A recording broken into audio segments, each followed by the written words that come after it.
Show playing for y'all today, man. You know what I'm saying? I got a lot of dope guests today. The big homie Zoe, as well as other people. All right, you gonna watch the show or you gonna? I was gonna tell everybody turn the ringers on. Man, let's hop to it, man. Let's hop to it. Fuck it, we gonna hop straight into it because that's what we did before.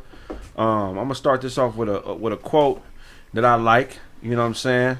And the quote says, "Often in close relationships, the subject being discussed is not the subject at all." You know what I'm saying? That's facts. And a lot of times when you get into a situation and you play your role, people think that that's who you are. Right. You know, who you are and what you do, to me, in my opinion, is two totally different things. You're a man before anything, you know what I'm saying? So, as everybody knows, I was recently in studio at 5150 with two people that I love, and it was a little bit of conflict. A lot of it is deeper than we would all know, and I don't really want to go into those details, but I do want to give some clarity to the situation on a non-biased platform for, you know, Zoe to speak his mind on the issue. And the first question that I have, that I feel, you know, is, what do you think is the real issue? To be honest, man, I don't even know what the real issue is. What I do know is, and I'm a quote one of my favorite authors. It's a husband and wife team. They got a book called Loyalty to Yourself. It says, it's not the issue that is your issue. It's how you respond to the issue that is your issue. So, for me, I play my position because that's how I was taught to do radio. Right. I don't know what my brother Corey is going through. I do know I ain't got nothing but love for him. But, like you said, I'm a man first. The disrespect is palpable. And it's like, listen, man, if you had a problem with me this whole time, pull me to the side. Right. For real, pull me to the side. Right. I heard my brother say that he, you know, animosity was building is the term that he used, right? Well, if I'm your bro, you know, you don't let animosity just build. Right. You say, hey, man, I feel this kind of way about this particular situation, whether it's Grady, right? Hey, I feel this way about how you handling the Grady situation, right, on air.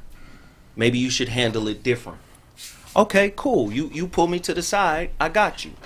Or if it's the Aries Spears situation, hey man, this is how I feel with regards to the money I spent, right? See, a lot of people sit around thinking, oh, Zoe didn't have counsel, right? Or Corey just had counsel, lawyers dealing with that. But I had my own counsel too. Right. And to address what he said about leaving him high and dry, one thing about me, if I did something fucked up, I'm going to take responsibility for it. Right. You hear me take responsibility on air, you hear me take responsibility off air.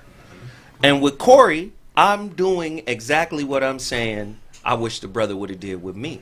Right. There were many occasions where I said, hey man, I feel bad about how I responded to Aries. Right. And I owe you for that. Right. There have been many occasions when I found out just how much he spent. Right. I said, hey man, I owe you for that. So that's my next question. But legally, go ahead. Do you owe Corey $20,000? Me? Yes. I owe him on principle. Definitely on principle. You know why? That's that man's show.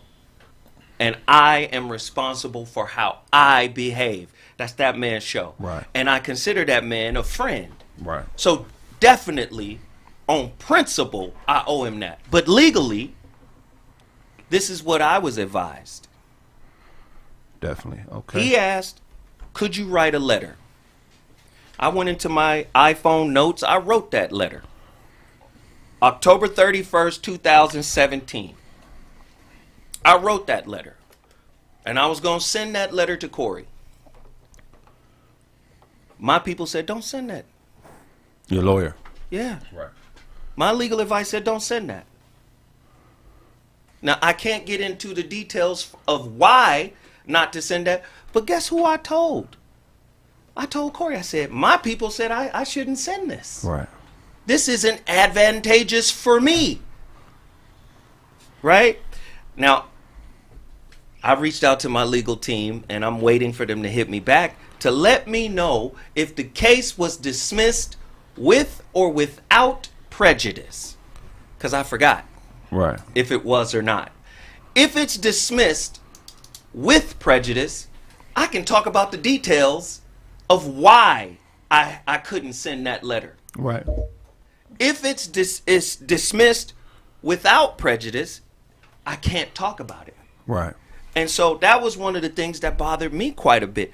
Why are we talking about it? Right. Can we stop talking about it? Right? Because if we don't know if it's with or without prejudice, or we don't remember, or I know I don't remember, right? Right. Why am I going to talk about something that could possibly spark another case? Right. So I said, let me just shut the fuck up. Now, who I wasn't quiet with was Corey. I told Corey these things. I love the brother, man. I want to see Corey win. I want to see the brother do everything he got. Y'all got more questions for me? Because I'm with it. I'm with answering it. Definitely. Okay, I got a few questions. Okay.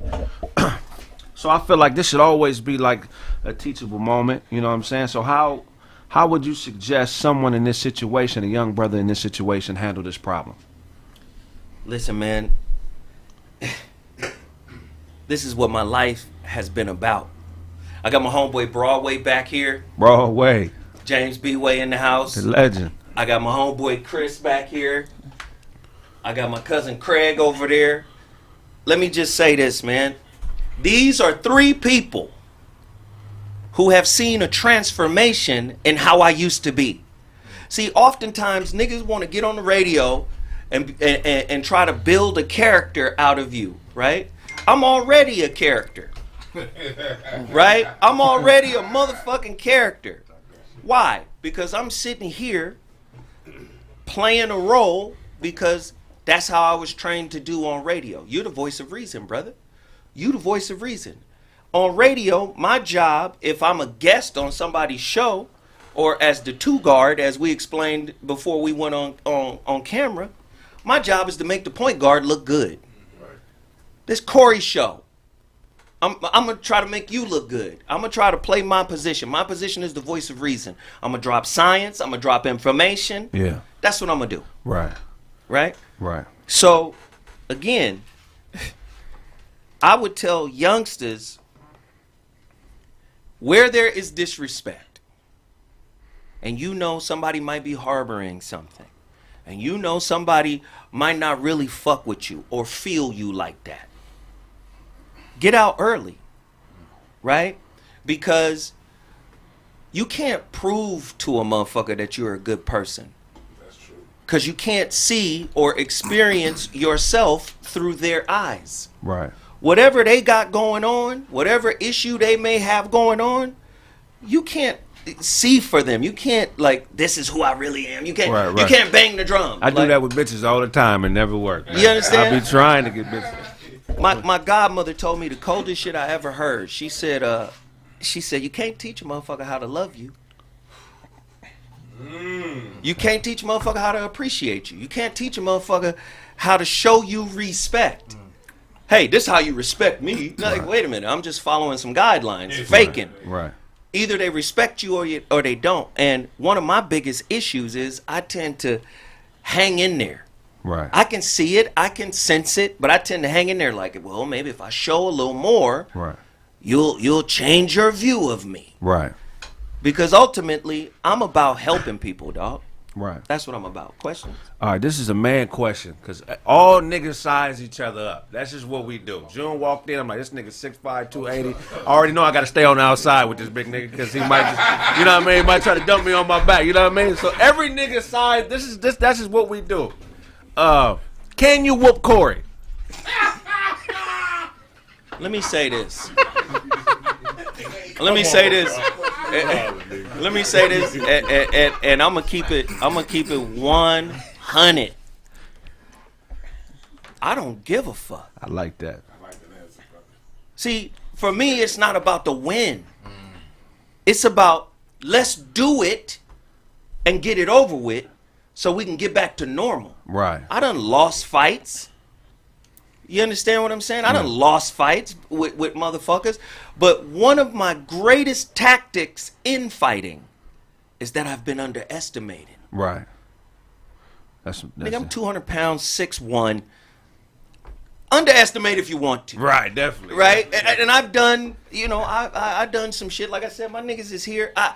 For me, it feel like I got to bring niggas to talk for me. Yeah. Because niggas only know the nigga on the microphone. Right. And I don't want to see that. I'm not putting that out there because I want to see that. I don't want to see it either. But I'm about fairness. And Corey said a certain thing, and I just got to give you a chance to respond to that same thing. Because as long as I'm around, I'm stepping in the middle of that. As long as Here's y'all the don't. thing, man. This brother got a 10-year-old son, started playing ball. My son started playing ball at 10. I got into fights on the motherfucking court with my son there. Right. And on some man shit, what did I do? I pulled all the motherfuckers that was on the court together, and they rallied around my son. We apologized to every man on the court. Right. Why? Because men get heated. Men fight. Right. Right? In my mind, no, hey, let's fight Corey. No, hey, Corey, if we can't reason, if we can't be respectable, you heard me say on the show. Yeah. Well, let's just go outside and work it out. Right. And then after it's over, we cool. Right. Right. That's my mindset. This ain't I'll beat Corey's ass. He said that on this show. Right. But when I offered him the hands, he didn't say it on his show. Right. I was right there. Okay. Not because I'm Billy Badass. No. Just, hey, if this is the only way we can solve it, let's solve it that way. Sometimes it has to happen. Right. Oh, yeah. Sometimes You know what I'm saying? yeah. Sometimes. And like I said, man, I love the nigga. And my sister, the crazy bitch, she was pregnant. I was 9, she was 16, and that's the last ass whooping I took. Bitch, she beat me, nigga. She whooped me while she was 8 months pregnant, nigga. Her and my niece jumped the nigga, bro. But when I'm saying it, Kraig, hold on. Hey, real quick, Dozie is here, y'all. Hey, what up? Che, man. Hey. Oh, real quick, so I want to address some of the cap shit. And on the show, it does seem like when you do get frustrated, the first thing you want to do is just fight. And from my perspective comes from the outside looking in. Mm-hmm. So there's a quote that says, adversity doesn't build character, reveals it, right? From the outside looking in, it looks like you want to fight on other people's dime, meaning that it's in they shit. If shit gets fucked up, they're covering the bill on it. Mm-hmm. What do you say to people that think that? I just think they don't understand the nature of this rogue radio podcast shit that we're doing, right? At the end of the day, me losing control and being angry and using anger as a means to solve problems is a spiritual demotion for me. So at times, I don't think, oh, this is somebody's space, right? Because one of my biggest Achilles heel is disrespect. I've been with my brother Corey for 10 years. And I've endured a lot. Slights, marginalization. You know what I'm saying? Come on, man. And at some point, when other motherfuckers come into the studio, namely Ari Spears, who also view the show, in his mind, that's the environment. That's the fucking punching bag over there because the environment has already been established. Here I am playing my position, as, I'm your number 2 or your number 3, wherever you put me. Right. I'm going to play my position. But when guys come in from outside of that circle we have and a motherfucking baseline is established, oh, this is the nigga to fuck with. Not if I don't know you. Right. Not if we ain't got no motherfucking rapport. Well, yeah, no, sometimes you got to establish yourself. Like, immediately. who you talking to, Yeah. nigga? Like, this. Do you understand what I'm saying? Yeah. Who you talking to? Okay. So then I want to ask you, because you do say you're the voice of reason sometimes. Yeah, I say it sometimes. You said I'm Joe Williams, the voice of reason sometimes. I'm gonna speak to the sometimes, because when niggas sometimes me, I don't fuck with niggas that sometimes me. Right. So I want to know, what else do you sometimes? So what they saying, I'm gonna talk about loyalty, right? So I've known Dozie for 12 plus years, right? Mm-hmm. If there's a nigga I don't fuck with, he already know protocol. You don't fuck with him either. Mm-hmm. It looks like from the outside looking in, you fucking with niggas that your man don't fuck with. Right. So are you sometimes in the friendship? No, I'm 100% on the friendship. Mm-hmm. But this is my definition of friendship. It's higher than territorialism and hierarchy, right? If you bring a motherfucker around and he proves to me to be solid, now we all wearing the same jersey. If you now have an issue with him, I'm gonna need y'all to do just like the Nation of Islam tells their brothers to do. You know what they tell their brothers to do? What they tell them? They say, look, y'all motherfuckers go outside and walk around the block together and don't touch each other. Work it out and then come back. Right. That's how it should go. You got an issue with the brother Grady. I don't have an issue with him. Let me tell you where loyalty comes from. Preach, brother. Loyalty and trust comes from fear. That's where skepticism, right? Cynicism, right? All this, oh, who the fuck is that? Oh, who'd you bring around me? Wait a minute, dog. What are you scared of? If we brothers, shouldn't we work together to resolve whatever the issue might be? Right. Why go on the fucking platform? And I said it on the radio. This is COVID. You about to talk about this man's livelihood and try to denigrate his character and fuck his livelihood up because you got a beef? Stay off the air. Even if you said, and Corey said he went off the air, talked to him. Corey said he still was talking. Okay, then go back to your brother. Right. If we about this brother shit, right?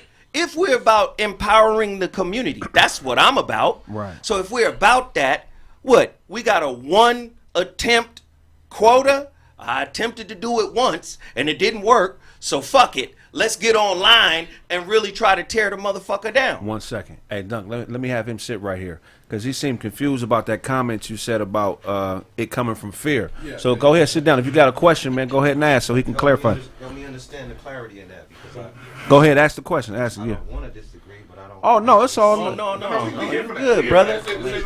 I don't actually see how loyalty and trust comes from fear. Because the people that I'm loyal to and the people that I trust, I don't fear them at all. Right. So let me go deeper into it. It's more psychological than anything else. Loyalty is conditional for most people. Indeed. It's rare you find motherfuckers with unconditional loyalty. I don't give a fuck what you do. I'm loyal. I'm down. 4 flat tires. Mm-hmm.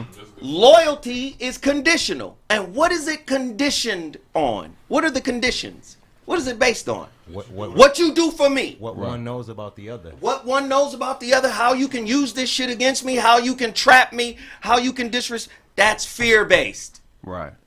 If you're living in your truth, it doesn't matter what somebody else can expose you on. Right. Or talk about you on. Right? But a lot of people have a lot of shit to protect. Right. I'm from a different culture than I guess. No, I understand. My loyalty and trust is different. It's not based on no fear that he's gonna tell that I shot this dude down the street, because if he can say that, he can also say that the motherfucker that I shot down the street shot at me 10 times before I got to him to shoot his ass that one time when I got him. So it's not based on a fear that he's gonna tell out me or have me under the bus. Right. Whatever my deeds are, I own up to them, whether somebody's gonna tell on me or not. That's called integrity. So that's called doing the right thing when nobody 100. ain't looking. And I love that. Integrity is standing on what you believe. Absolutely. That's what you're doing right now. You have a belief system and you standing on it. Now, that's integrity. Loyalty is conditional because it's based off of some kind of transaction.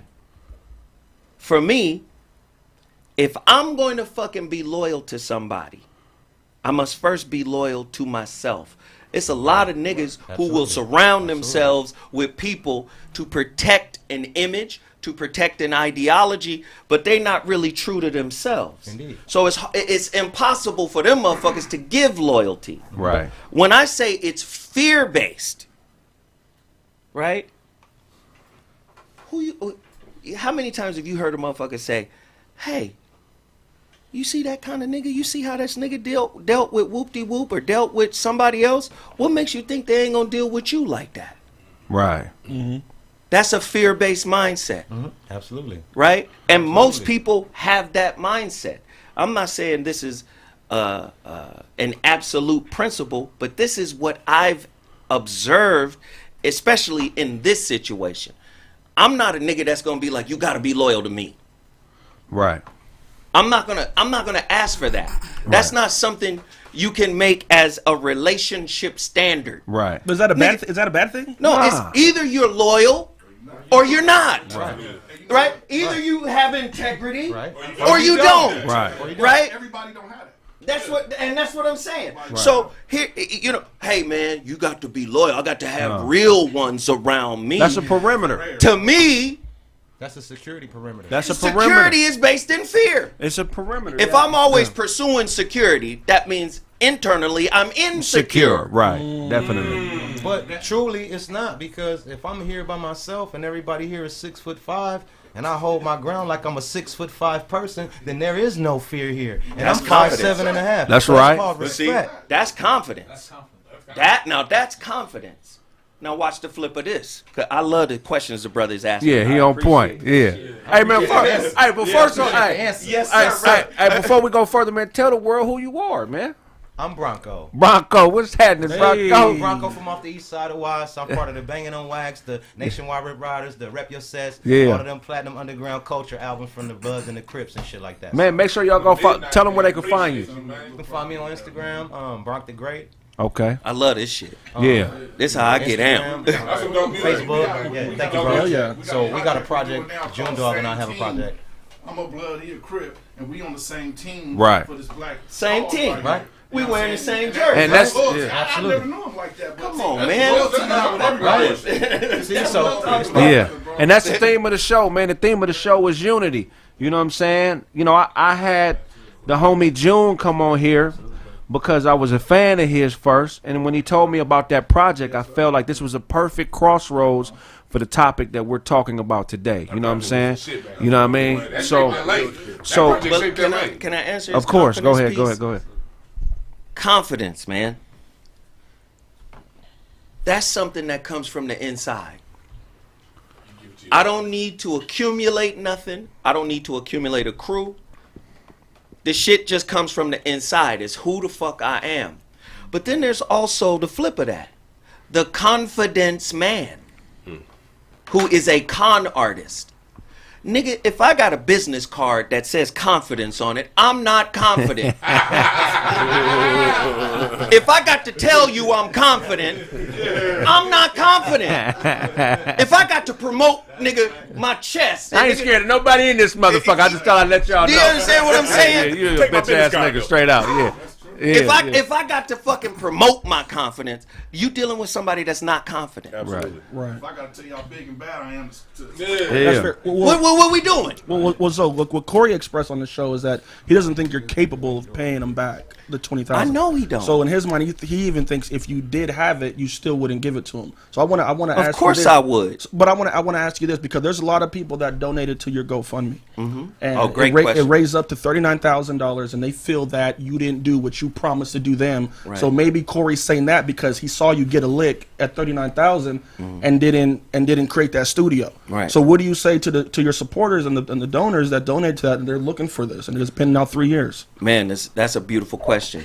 And what I learned about Corey is I had to be very careful about what I share, because I love my brother, Right. but he is the comedian's comedian. He is one of the greatest comedians of all fucking time. Facts. Most definitely. I will put that out there. One of the greatest comedians of all time. I heard motherfucking Chris Rock and Dave Chappelle talk about him. Legend, for sure. Nobody wants to follow Corey Holcomb. He's that fucking I'll good. follow you, nigga. I don't give a fuck. But I'll tell you this. I would never reveal too much of anything to Corey about what I'm doing because I saw him take shit back to the radio. Right. Speaking of the 39 grand, only 8 of it has been spent. 5 grand was spent on Frank, my engineer at the time. Right. 3 grand was spent on equipment and cameras, and 30 grand is in an account. Right. But why would I say that to Corey? Right.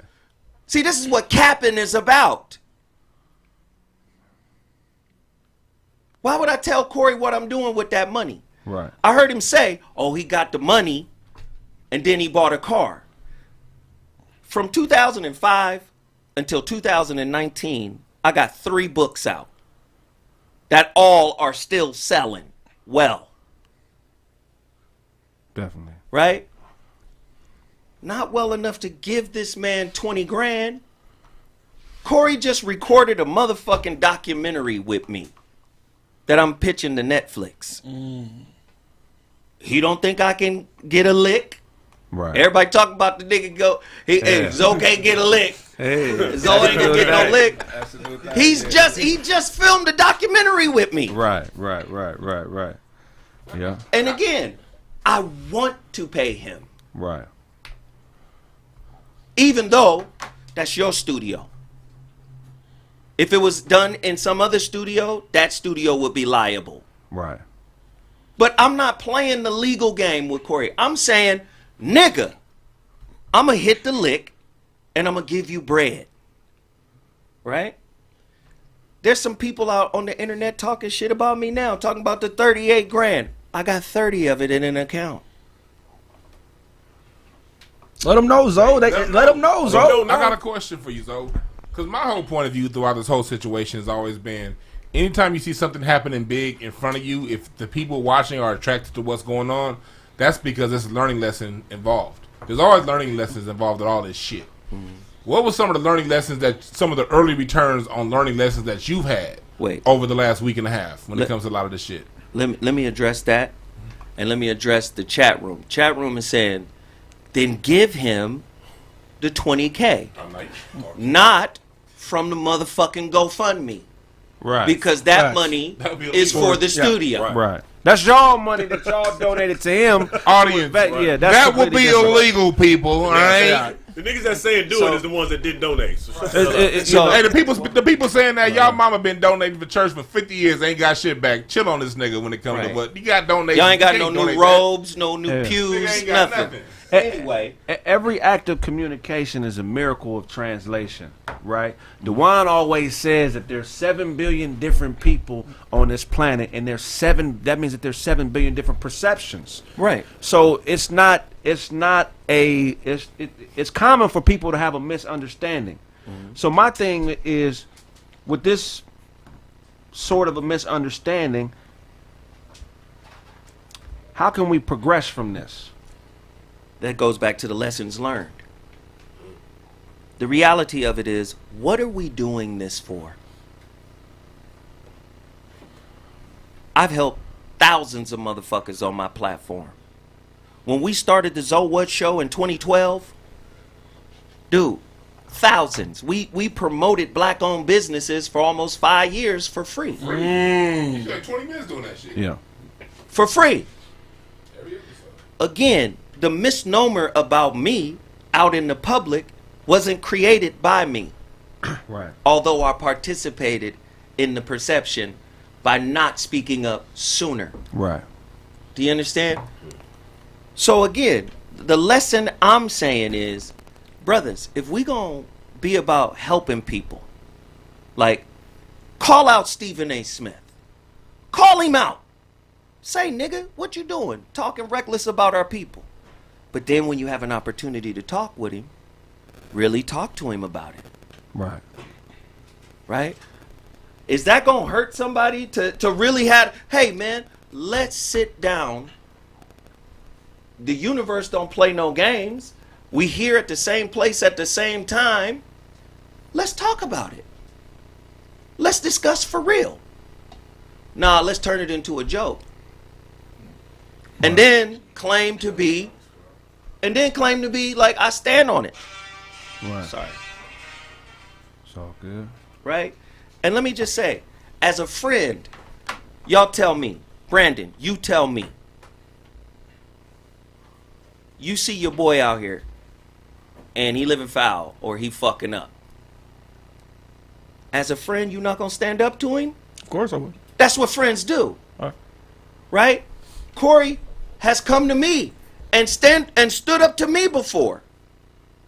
Me and listen, the Rizza Islam and Young Pharaoh situation, both those brothers was mad at me. Both of them mad. Young Pharaoh mad because he felt like I was protecting Rizza. Rizza mad because he felt like I was protecting Young Pharaoh. So Rizza stopped talking to me. And I brought Rizza to the 5150 show. Right, right, I helped Rizza get his book published. right. I called Corey and said, yo, man, you got Rizza coming up there? He said, yeah. I said, should I come? Let me know. He said, man, you ain't ever got to worry about no shit like that. Nigga, just come. He said, holla at that young man. And I did. Right. And me and Rizza squashed it. Because I told Rizza, it's not my intent to make you look bad or make this other brother look bad. My thing is, if y'all got beef, let's not do it on the air. Right. Yeah. That was a conversation that should have been off air. Straight out. Then motherfuckers is like, out. oh, Zoe capping. Nigga, if you go to my studio down in Inglewood, where I record my show, them niggas don't even have phone lines. Right. I had Rizza on my phone talking into the lavalier because he wanted to defend himself. Right. I got a question. How would you suggest someone... No, I already asked that question. How can a person recognize when it's them talking as opposed to their ego? This is great. Because your ego is who you think you are. Your ego is who people think you are. An ego is a euphemism for a mask. The real you is going to tell your ego, keep up the good work. You fooled them. They don't know who you really are. Right. You're doing a good job. You got through security. Right. Right? When I see people like that, the problem with me is here I am thinking I can help motherfuckers by talking. There is no amount of talking that can lead you past the precipice of doing your own work. Wow. If you hear me say some dope shit, but because you have an insecurity about me, or you're suspicious of me, and then somebody else comes on your show and says the exact same shit and you applaud them, why aren't you addressing your issue with the brother that's sitting right next to you for 10 years straight? What we doing? But I'm real. I'm not a cap. I tell the truth. I stand on it. No. You got an issue with me and you not speaking on it. And you say you don't smile with niggas. But you smile with me? Why would you do that? If you respected me, you would go, I got too much respect for you to let you continue to do what I think is this. Can you bring clarity? Right. And then there we go. We got a conversation. So let me ask you this, because everything always tends back to the 20K. Mm-hmm. How much of the 20K have you paid him back yet? First off, everybody's talking about 20K. But I talked to Corey the moment I found out how much he paid, and I said, I'm going to pay you back. In full or in payments? I'm going to pay you back. I didn't make up no payments. I didn't do none of that shit. This ain't Rent-A-Center. Right. I didn't do none of that shit. I just told him straight up, I'm going to pay you back. Right? Them motherfuckers looking for me right now, Right? man. But guess what? I got to say it. Every single time, he even said it. Listen, every single time he said, don't worry about it. Don't worry about it. But sometimes don't worry about it. Sometimes that ain't shit, Zoe. I had to do that. But Zoe, sometimes people will say that to people if they feel they don't have it. But so again, I've gotten stuff for people where I'm like, hey, don't even worry, bro. Like, doesn't mean I don't want it. Yeah, I want it. They can give it to me, but then why say it? It's a gesture. Okay, but is it a false gesture? Not necessarily. See, but my point is, if you say to me on multiple occasions, he even said it on the radio when I said I'm gonna pay you back. Oh, nigga. If you say to me, don't worry about it, does that mean I don't owe you anymore? No, that means that I'm not worried about it because I'm not thirsty. That don't mean you right. owe You me. still that owe I'm it. not tripping. Right. And I understand that part too. I'm not tripping. If you're not tripping, cool. What's gonna happen is, you know what I'm gonna do? I'm gonna get the money, and then I'm gonna give it to you. Now, once I give you the money, are you gonna harp on it continuously, or are you gonna let it go? I would hope it gets let go. But what I'm saying is, let's say at one point you have an extra $2,000. Mm-hmm. Why not shoot? Why does he have to wait for the whole amount? Well, I'll tell you this. This is why I see it as a cap too. I'm taking care of my son. That's not Corey's problem. It's not. But listen to what I'm saying. You asking where's this extra two? Absolutely. Where this extra $2,000 coming from? Right. Right.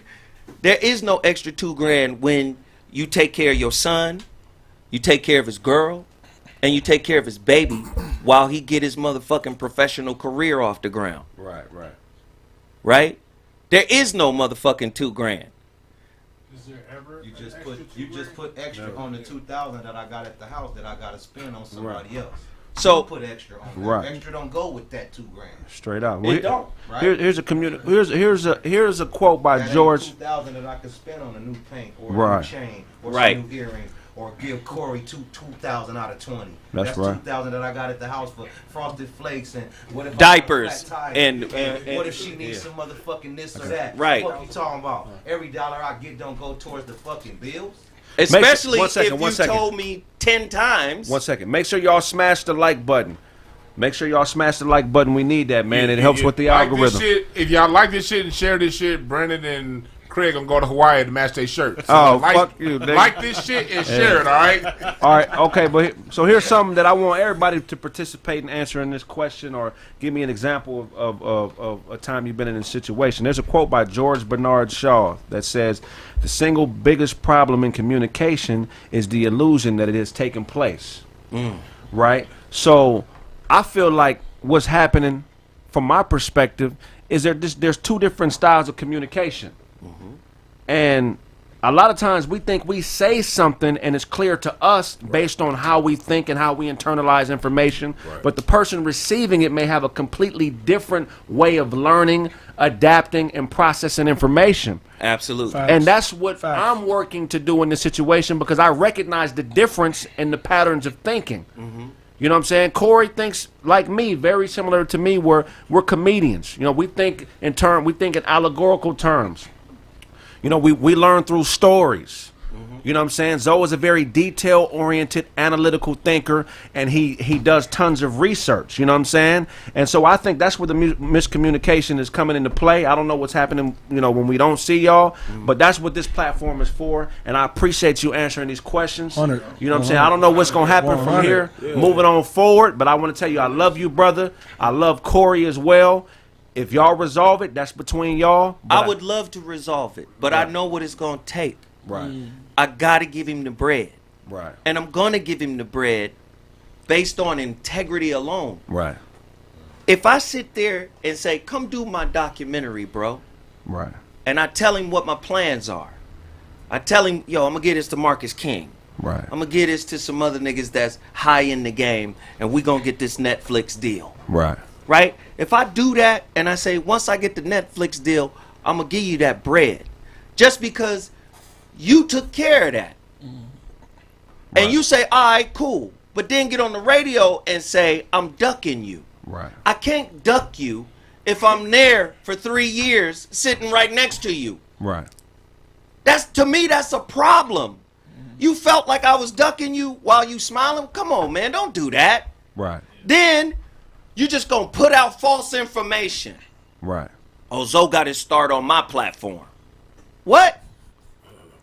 Yeah. Come on, man. I started with the Foxhole in 2007. 2006, I did Black Men Revealed. Right. I remember that show. Yeah. Right? I did both seasons of Black Men Revealed. From 2006, Black Men Revealed, Marcus King called me and said, hey, bro, do the Foxhole. I fell out with Jamie Foxx. We didn't bond. We didn't click because he was on some weird shit. Right. Then Marcus put me on Speedy's Comedy Corner. I stayed on Speedy's Comedy Corner for a year and a half. That's where I met Corey. Right. Then Marcus King came back to me and said, yo, bro, we want to give you your own show. Because you're one of the most popular niggas on the Speedy's Comedy Corner. I said, bet. April 10th, 2008 was the premiere of The Voice of Reason.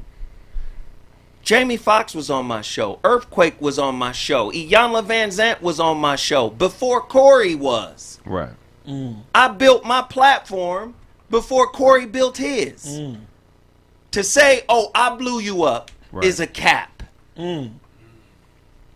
And how you gonna say, just think about it. How you gonna say, bruh, you the weakest link. And I only keep you around because you intelligent. You can't keep an intelligent man somewhere he don't want to be. Right. And if I'm intelligent, how am I going to let you use me for my intelligence? Right. Brother, I'm there in support of you. Come on, brother. Come on. Listen, we got to stop with the fuck shit. I'm down to sit with Corey, to speak with Corey, to embrace Corey like a brother. I'm down to do that with Aries Spears. But what I'm not down for is don't try to denigrate my character. Oh, I'm not the voice of reason because I get angry? Right. To be conscious, who said it? Was it James Baldwin? Who said this? To be conscious in America, James Baldwin, yeah. right? Baldwin, yeah. To be conscious in America Constantly enraged. is to be constantly enraged. Definitely. And if we focused on the real shit that's going the fuck on, how do we have time to talk about Grady capping, or if Grady cheated, or if Grady's a GD, or if Zoe is broke? Right. Nigga, you want to talk about broke? Can I just do this real quick? Yeah, go ahead. You want to talk about broke? Broke is having to work. Do you understand? Period. Having to work all the fucking time. If my brother Corey said one of the most profound things ever. When the money gets low, the hungriness shows. Right. Listen, if Hollywood has closed the door and you got to stay on the road, is that wealthy? We all broke in America as black people. We got 2.6% of the nation's wealth. Right. White people have $100 trillion in this economy. Black people have less than 3. And you talking about broke? We all broke. But let me tell you where I'm not broke. My granddaughter, my son, got through school because I was there every day. That's wealth, dog. You got motherfuckers talking about Zoe hiding in a book. Nigga, that's one of the worst euphemisms ever told about black people. You want to hide something, put it in a book. Nigga, you hide behind your books. Nigga, I reveal myself in the books. Go ahead. Read it, nigga. Read the book. Read it, nigga. That's 100. That's 100. So, somebody in the chat say, Zoe, go get a job. Nigga, my platform, let me just say, my platform is a job. Straight out. I turned it into something that does generate something. So what the fuck you mean go get a job? That's You slave tune men- in? Slave mentality, man. And that's a good point, Zoe, because for those people in the chat room, like a lot of, I'm not, you can say, we're not playing sides when it comes to this. And all things have things. It's not a game that Zoe is dropping if you're choosing not to choose sides. If you're just listening to what's going on, see what's going on. Because half you niggas talking, oh, your grandmama Y'all, matter of fact, most of y'all niggas stole out your granny's purse when y'all was when y'all was being born. So stop all of the bullshit talking and stuff like that. Listen to the man. Listen to both sides. Formulate your own opinion. But at the same time, find out the lessons in it that are for you. And take that shit back to your house and your home. And stop worrying about all these other niggas. But that goes back to the 39,000 that you're talking about. There was a sister. She did a video named Miss Lips. Oh, I didn't see it. Somebody Miss Lips was one of the worst guests on my show. Couldn't produce a cogent sentence. Just, but I saw her as a fucking oddity. Right. So she reaches out through Instagram. I bring her on the show. She had donated to the GoFundMe page. So, again, a lot of people who donate to you think you owe them. That's the 5-cent recycle niggas. Right? Yeah. So, it's niggas that recycle. It's a donation. Right. It's a donation. Them is the niggas that recycle cans for the 5 cent. You're supposed to recycle to help the earth. It ain't right. It ain't supposed to be about the money. You done with that Pepsi, big fella? But here. But wait, let me close this up. She then says, "Oh, well, I thought he was going to build his own studio and give me a show." I said, my thought process, you can't buy a show. Right. I said, but what you can do is let me train you on how to do a show. Right. First off, who the fuck lets someone with no skill, no knowledge, no point of view have a seat at his fucking international platform? Right. Shit, we did it with Trump. I did that. You get what I'm saying? That nigga got base head wisdom, nigga. I did that. Base head wisdom? No, I seen that nigga break into a car for a pack of cigarettes. That nigga. I did that. Hey, and Craig, you know this better than me. Right. I've done this for several people. Definitely, yeah. There's a girl who's getting ready to do a show after yours. Right. To talk shit about me that you know. Yeah. I smacked her. Oh, okay. I smacked her. I don't know if you smacked her. I never. We brothers, right? We brothers. We supposed to share pussy. I never. What it look like? Brothers share pussy. I don't give a fuck with nobody. I don't even know who you're talking about. What I'm saying is, I've given motherfuckers opportunities for them to turn around and say, "Oh, Zoe, you let me down. Oh, Zoe, you didn't do this for me." At the end of the day, if I say I'm gonna train you how to do radio, that's a skill. Maybe you should pay for that. Right. I'm gonna show you how to do radio. Right. And I'm at Dash Radio at the time. I'm still at Dash Radio, by the way. And I'm saying, I'm gonna give you multiple demos. Get good, and then I'm going to give you a show. Right. Well, if you never show improvement, do I owe you a show? No. No. What the fuck? Yeah, you got to put the work in. Hey, can I ask a couple questions? Yeah, go ahead. Just two. I had one. I asked Corey this when he was here. I said, did you pull Zoe to the side and have a one-on-one conversation with him before the show? Definitely. You know what I'm saying? I don't quite remember the answer. I don't believe it was a yes or a no, but I mean, did y'all have an intense one-on-one conversation about that subject or anything that was underlying before he hit the show? That's the first question. No. Okay. No. Okay. We didn't have that conversation. It just came out of nowhere. Okay. And besides, my brother was drinking a little bit. Yeah. And listen, I'm going to say it again. I don't know if y'all know this or not. I love the nigga. Oh, absolutely. Yeah. I fuck with the nigga still. Right. Even through all the disrespect. I ain't gonna never go back to his show. Right. Okay. But I love the nigga. Right. And I respect the nigga. Certain aspects of what he does. There's other aspects I don't respect. Right. He didn't pull me to the side and say, "Brother, let's talk."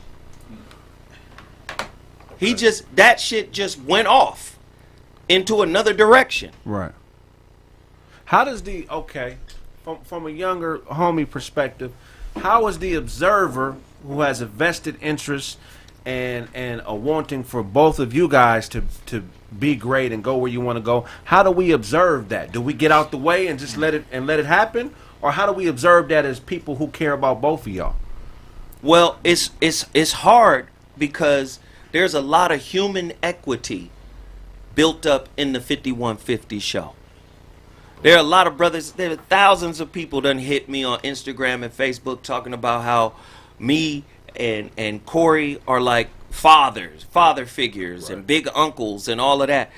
That's lost when we tear the shit apart in the way that it was torn apart. Right. So it's hard for them to be able to look back and go, well, goddamn, man, these niggas done gave me a hell of a lot of game. These motherfuckers done put me up on shit. Yeah. And now the shit is over in a fucked up way. Yeah. Wow. My thing is, as men, to fucking give something back for all these years of human equity, people being inspired, people learning, people growing from us, the least we could do is show each other respect. Right. That's it. Right. People would be happy if they knew, hey, these motherfuckers still respect each other. They might not agree, Right. Absolutely. but these brothers still respect each other. The people who've been watching the shows for 10 years will be like, all right, cool. Right. That's all I could ask for. Right. One last question. Do you regret mentioning the 20 bands that you owed on the show? And secondly, I heard somebody say years ago, you got to act like the big opportunity is not going to show up, but believe that it is. Yeah. You know what I'm saying? So would you be opposed to if he mentioned to you, hey man, just set me up with a payment plan? Would you be opposed to doing that? No. Okay. But why does he have to bring it up when you know he's due a certain amount that he spotted you?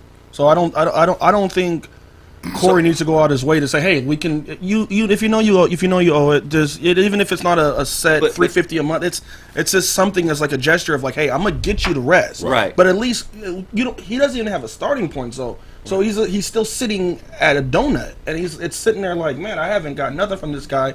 Hold on real quick, Zoe. And also too, like, you had an issue with how he promoted somebody else's book, and you felt he should have promoted your book a certain way. But I look at it like, if you know his type of character is, he's the type of person to spot somebody 20 bands for a lawsuit. He must have a pretty decent character. So I thought it was jumping the gun to assume that he wouldn't fuck with your own side projects that you're doing, that you're bringing on the show. What do you say to the people that think that?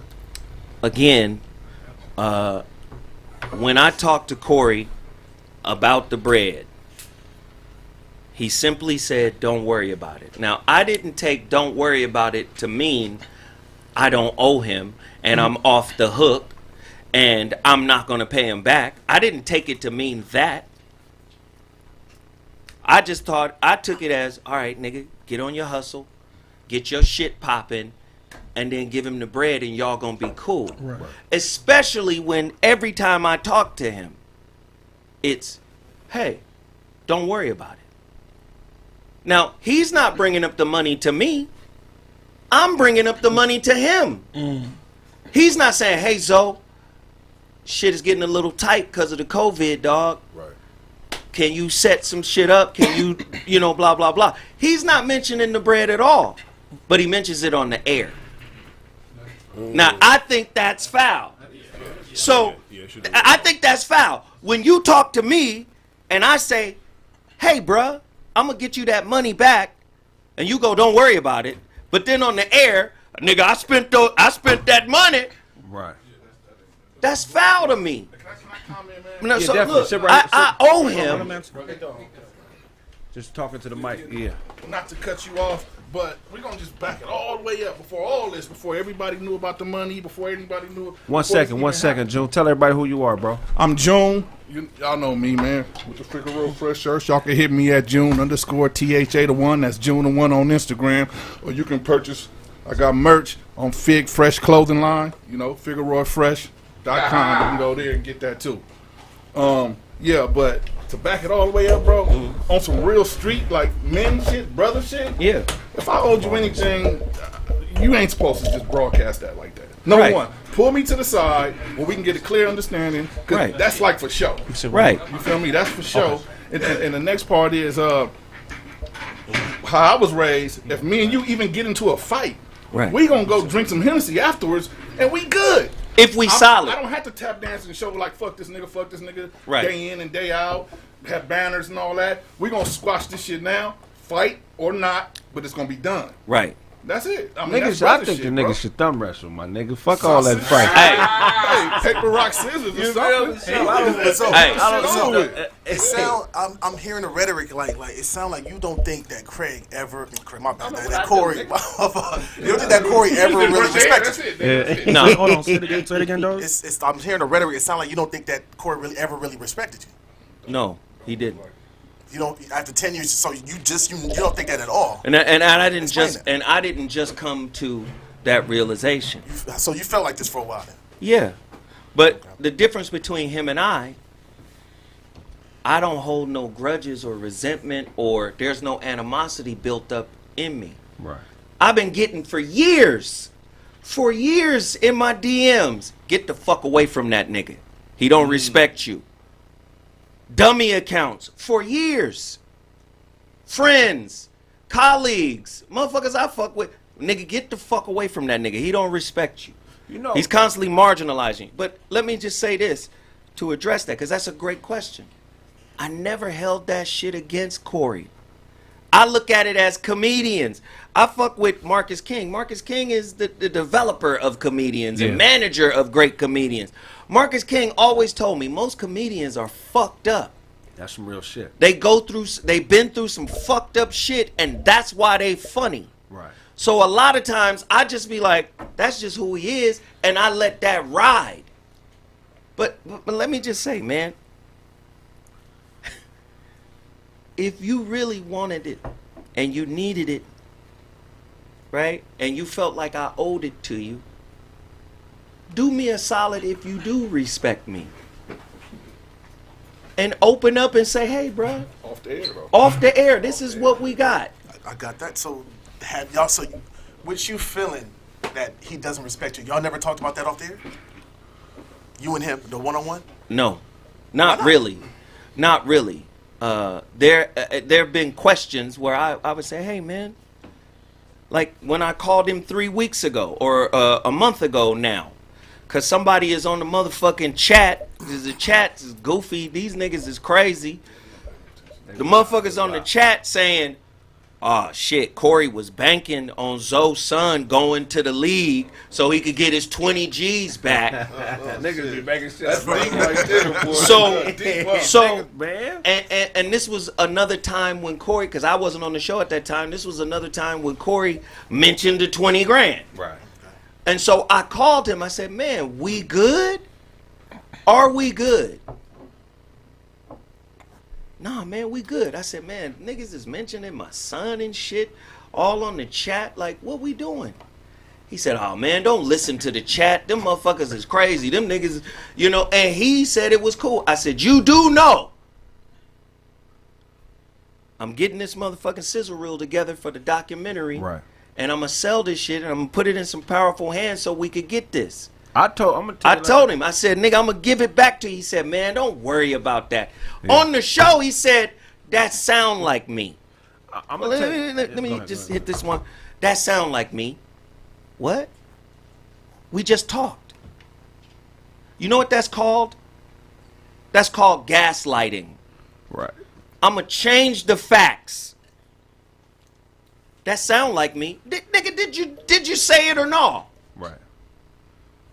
Don't worry on, about man. it. You still owe me, though. Come on, Just man. Don't worry about it Yeah. right now. Right. Come on. Get it to me when you get it. Then say, get it to me when you get it. Then say you still owe me. And don't worry about it, but you owe me. Right. Don't make it into, nah, don't worry about it. I got that. So when's a decent amount for him to get the money back? It's been, what, 3-4 years? Yeah. I mean, if we're on year 15 and we're still talking about the same shit, at what point does when I get this lick not mean shit to anybody? Well, that's what I'm not going to do is give a fucking timeline on this show as to when I'm going to pay him back. Right. But just know my intent is to pay him back in full the 20 grand on integrity. Right. Well, I'm gonna tell you something that I know that you didn't know I knew. Well, I'm just guessing, so you let me know if it's true or not. I think that this whole situation is a plot to the T-shirts that Corey printed and all that for y'all to make the 20K back. I feel like y'all playing. I feel like y'all playing us, man. You know what I'm saying? So, no, man. Did you have any more questions about it? I got a Go ahead. Go ahead. I just want to know because I've been in a situation too where because I think most of the animosity came not from just the 20K, it's just from the Grady situation. That's where I think it came from. I think a lot of that came from that. So because I didn't have friends to where I didn't introduce niggas to niggas and they became close and I fell out with those people. You know what I'm saying? And I don't feel like since I don't like the nigga, you don't gotta like the nigga. But I'm letting you know I don't fuck with that nigga. So if I'm gonna let you know I don't fuck with him, so I don't have no respect for him. Right. I'm not finna, you know what I'm saying? It's not finna be that. So if you know he has this type of energy towards this cat, I know you like, cause that shit it's relentless. It's relentless. But do you think he had a right? You know what I'm saying? To air that nigga out every time he felt he should, especially after a friend reaching out to you and you still going in on me, my nigga. And I think it's a difference of opinion. Yeah. And how we define friendship. Okay. First and foremost, nigga, Grady ain't never did shit to me. Me and Grady kick it at the cigar lounge, smoking cigars. I'm not doing shows with Grady. Grady is not in my field. You're like there's nothing for me to be like on some old. Do you get what I'm saying? Yeah. And let me just say this, nigga. Like, this little gang hierarchy shit, we got to stop. Right. The church has a hierarchy. Gangs have a hierarchy. Politicians have a hierarchy. And wherever there's a hierarchy, there's going to be deceit. There's going to be contempt for motherfuckers. Right. So my thing is, I'm a solid nigga. Right? Straight up and down. You got a beef with Kraig, I need you and Kraig to handle that. Yeah. You and I, solid, we solid. Right. Yeah. What the fuck am I going to be talking to you about your situation with Kraig for? Right. I don't give a fuck. Yeah. You and Kraig work that shit out. Yeah. If you want to. Yeah. And if you don't, the fuck does that mean to me? Right. So you got a Crip and the Blood in the same room and I fuck with him heavy.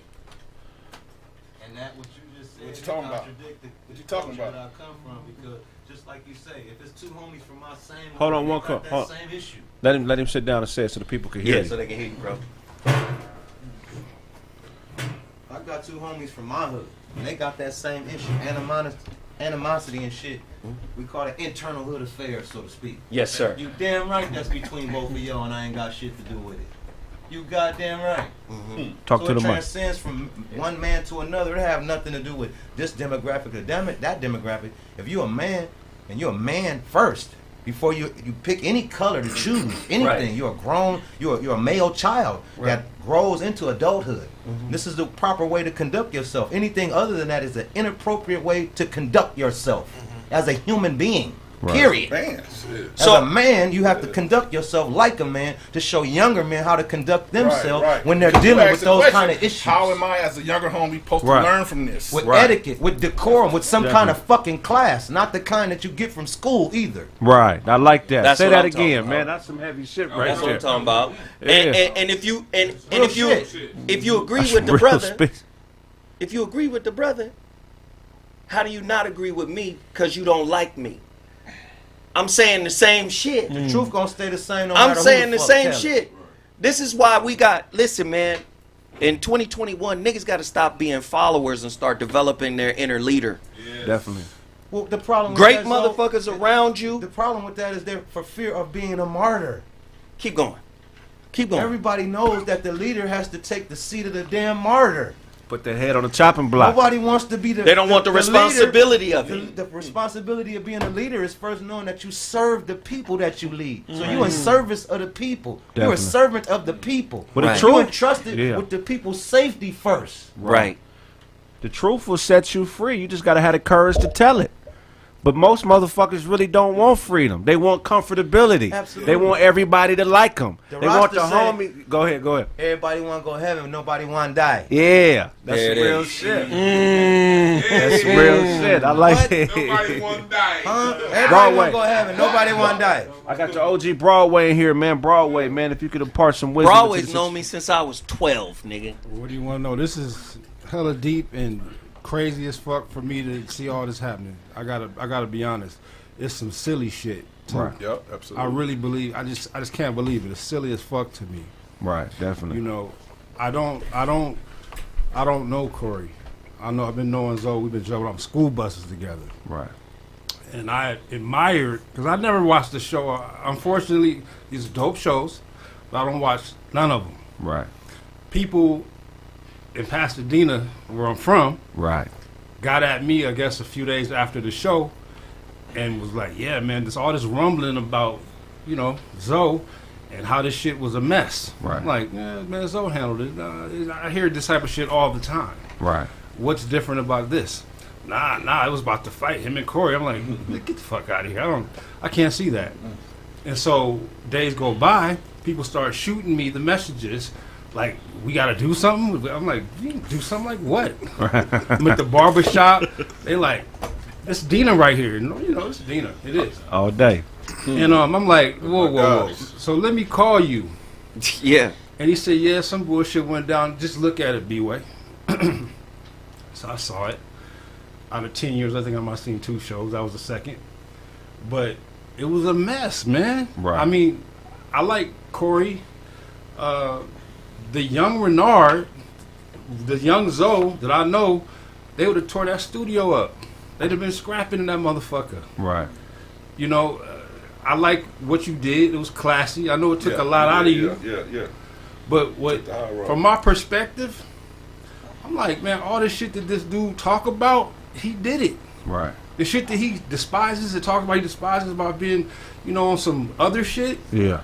He did that Let day. me ask you a question, Broadway, because a lot of people don't know who's sitting in here right now, man. Broadway has worked with everybody from Tupac to Jay-Z, King T. to King T, the Alcoholics. He's a legendary nigga in this music shit, man. Have you ever been in a situation all your years of doing music where you've dealt with conflict between 2 artists or high-profile artists? And if so, how did you deal with that? Oh, well, yeah, a lot of times. And I try my best to diffuse it because we all together. But there's some shit that you just can't diffuse. You know, when it gets violent, Right. ain't no coming back from that. And you can't tell a motherfucker that got hit or somebody got knocked down, that, you know, what you gonna do with that? They going back.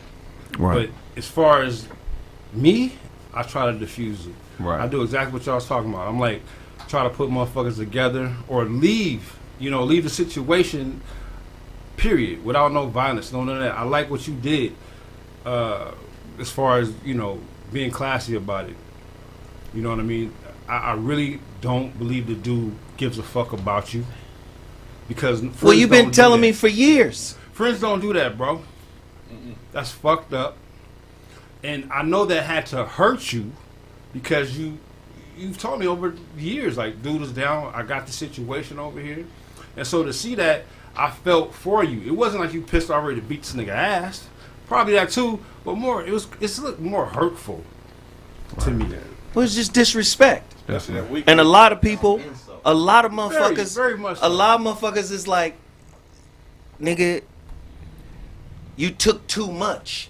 You should have did something. Yeah. But what I'm not gonna do is get baited into doing some more fuck shit. I did some fuck shit on the air Right. with Ari Spears. I'm not finna do it again. Right. Well, not to You're not gonna mention- bait me into that. So I'm confused, my nigga. Like the part where you say you've known for some years or for some time now that this dude don't respect you, and you keep coming in there sitting there, you know, smiling, y'all smiling each other face and shit, and y'all never had a conversation. You didn't see this shit coming. Right.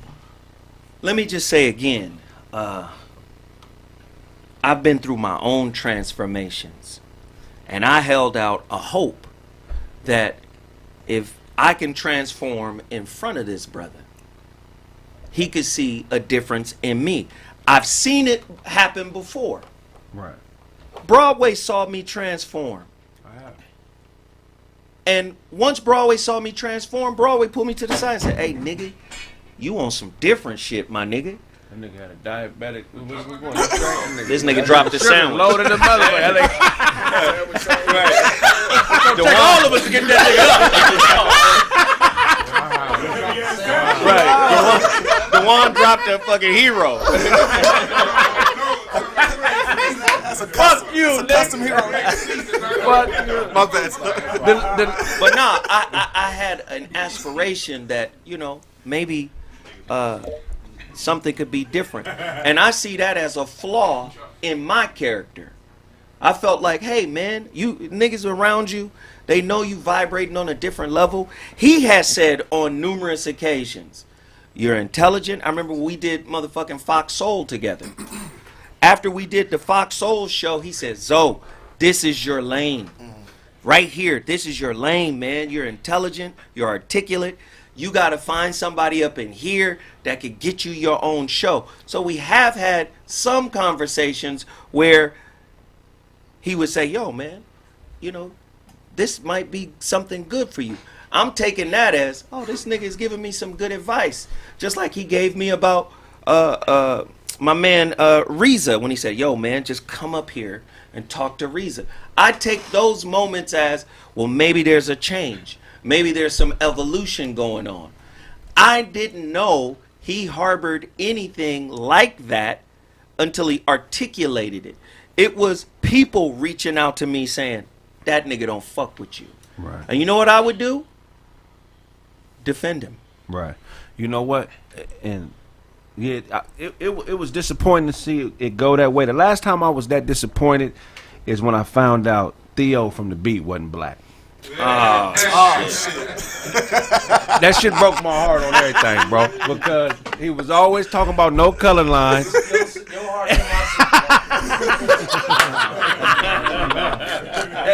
We're gonna go to commercial break. When we get back, more from the panel, man. Yes, sir.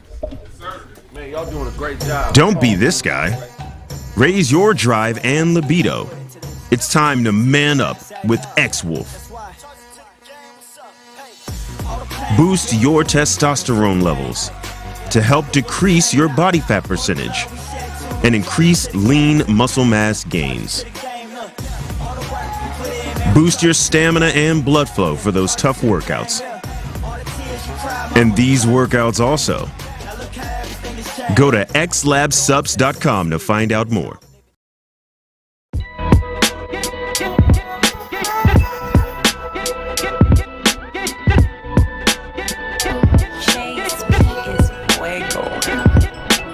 Walking real spry since you put her through the fry. Now she fucking old boy and she don't even say goodbye.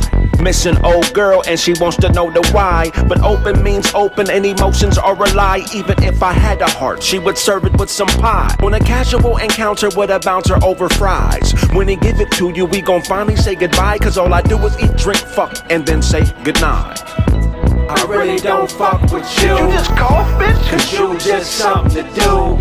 You're damn right I'd be a fool for food. But I really don't fool with you. I thought you knew. I really don't fuck with you. Did you just cough, bitch? Cause you just something to do. You're damn right I'd be a fool for food. But I really don't fool with you. I thought you knew. The trouble with y'all is y'all ain't trouble at all. Do what you wanna do, nigga, including dropping the ball. Plan for what's in store, homie, you are not at the mall. You're not a customer no more, but a product of all. Your brother said what? Baby, don't play. We both know Lil Jeffrey gay. You do what I tell you to do, and he do what a nigga say. Plus, I'm the one fucking you. When you feed me bullshit, I gotta stomach you and shit out direction. Like that time you kept your bat by the door for safety. Then I said, if you don't take this and keep it next to your bed, nigga gon' break in the house and take this shit and hit you in the head. I really don't fuck with you. You just cough, bitch? Cause you just something to do. You're damn right I'd be a fool for food. But I really don't fool with you. I thought you knew. I really don't fuck with you. Did you just cough, bitch? Cause you just something to do. You're damn right I'd be a fool for food. But I really don't fool with you. I thought you knew.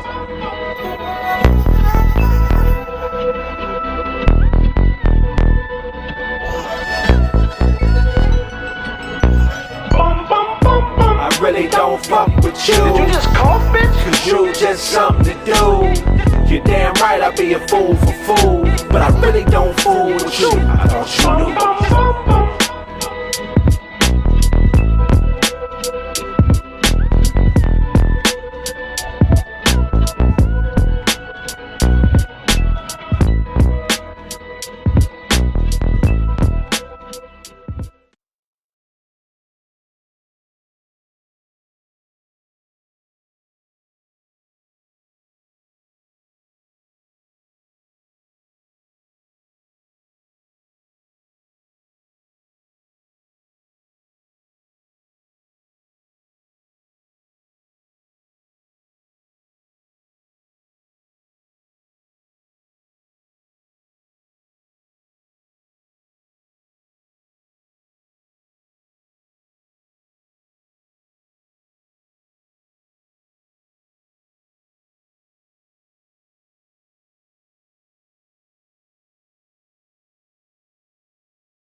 Is that if you were giving me the energy one way or the other, you do an extra line.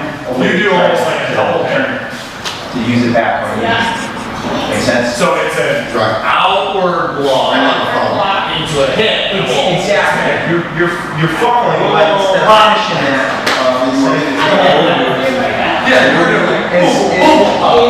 when I'm giving you the energy, see if you can bring. Here's where you go back to the thing with yesterday. Yeah, right. You got your elbow, you've got all these other things. Yep. Nice. What can you play this with me whenever the takedown did happen? What body position was there? Yeah, that's so here. And he started moving. Right. I don't know about that. He's big. He's got, I said, okay. So that elbow should go. So there it is. And that elbow should go right down. So I'm going to do that for Did you pass the knee off the go? No. That was right. Did you see what happened? This was that went that way. If I didn't have this, I wouldn't have given that up. Because I could tell from him standing. That was a bother. Oh yeah. You know, that was only one at the best.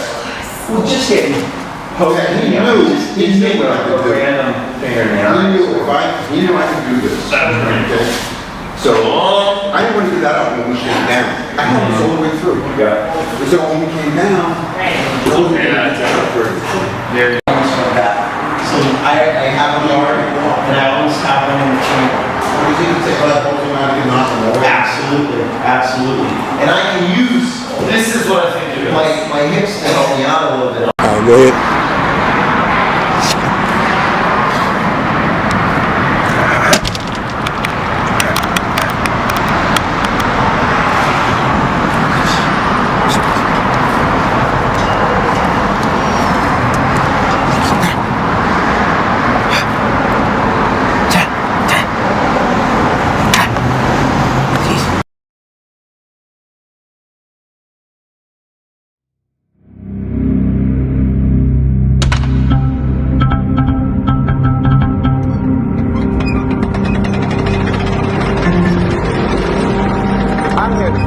Twisted up cone blows the crow sponge out of the bathroom.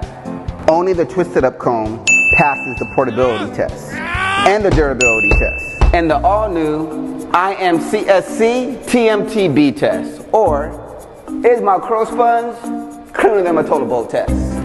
This is the best test to determine whether you should be reusing that sponge or that comb on your head. Ready, Fred? Perfect. Just look how the hair and bacteria is able to be cleaned from the twisted up comb. Aww. Now how about those crow sponges? You see, unlike crow sponges, the twisted up comb doesn't absorb your hair, robbing it from the much needed oils and creams that is essential to keep our hair hydrated. The patented woven stainless steel mesh in the center gently massages your hair and can be 100% sanitized after each use. But really, how dirty is that crow sponge? That's a good question. I am using what us microbiologists call agar plates. A simple test you can do at home. You simply swab the surface you want to be tested, gently transfer it to the agar plates, and wait 7 days. You gotta love the internet. Let's see what we got. As you can see, the twisted up comb passed with flying colors. Man, that looks nasty. Have you ever left towels in the washing machine and came back to it the next day? Smells pretty gross, right? All bacteria needs is a damp place to grow and start multiplying.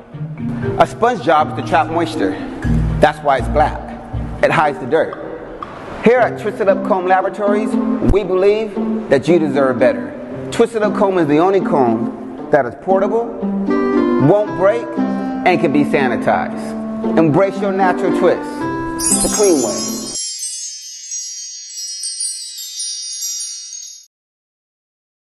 (1981).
That's it. Let's gonna get. I got so much shit to talk about, bro. It's about to get. It's gonna be good. Yo, you write poetry, huh? I mean, I started off, but I've been rhyming since I was like 10 or 11. The way you rhyme, bro, it's like something. It's different, bro. I fuck with it. Oh, you knocked that out. Oh, that bitch's head. I think she fucking with that crystal.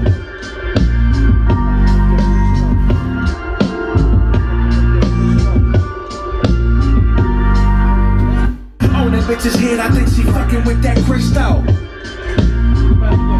Yo, what's going on? It's Patrick Cloud, and I just need to let you know that you need to pick up that Chill Withers LP by TheeKraigSmith right here. Man, it's super dope.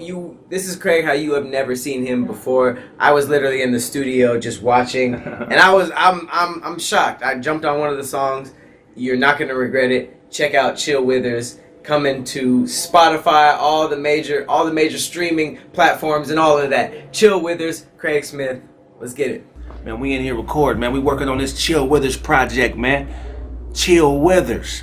You know what I'm saying? It ain't never too late to blow. Chill Withers, that's how I go. How to do a robbery and get away with jewels. First you map the plan out. Meet her at a man's house. Must have wore some track shoes. Spread her how she ran. If your girl don't hate you, then her friends won't date you. I think she fucking with that crystal. Every step towards that meth like Wu-Tang instrumentals. Tell him pussy, why the fuck do you strip for? Die on that battlefield or yield to a lip blow. bitch's head, I think she fucking with that crystal.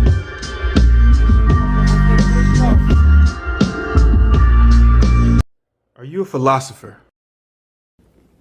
Kind of unintentionally, I guess, yeah. Life is a bitch, man. All my knowledge base is on how to control the bitch's life. That's the only woman that is fucking with you and everybody else. And if you don't control her, she gonna run right over. Shut up, bitch! I said pancakes, bitch, okay? Turkey bacon is cool too, but I need pancakes as well, okay, bitch? That's all I'm saying. You see I'm over here doing an interview. I know you probably got a nigga, whatever, just pancakes and turkey bacon, bitch. And I mean, you gotta control life. Cause everybody's fucking with her, so what makes you different?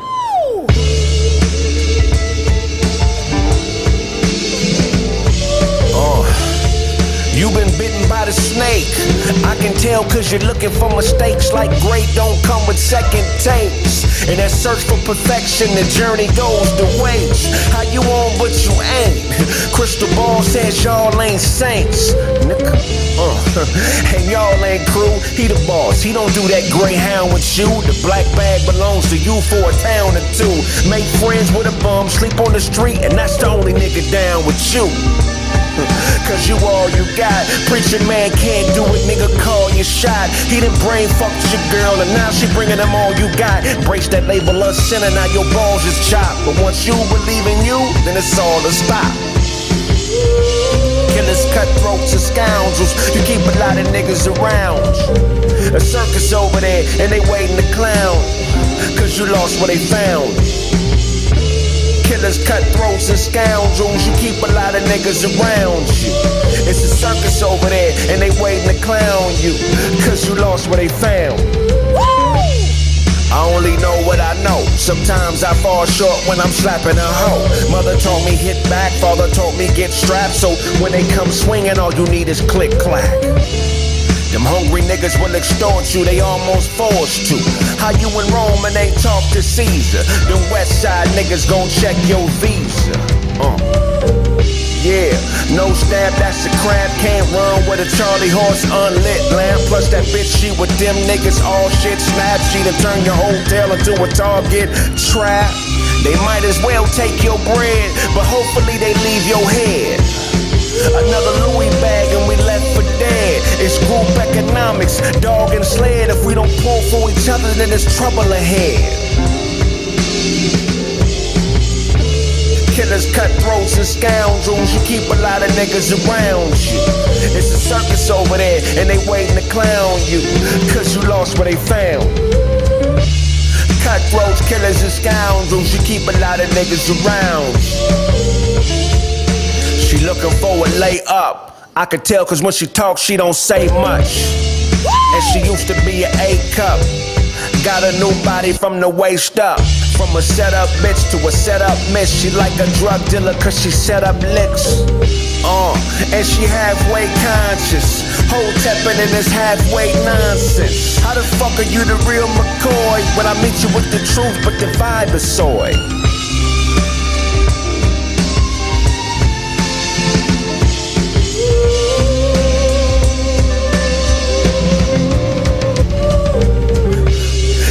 Cutthroats and scoundrels, you keep a lot of niggas around you.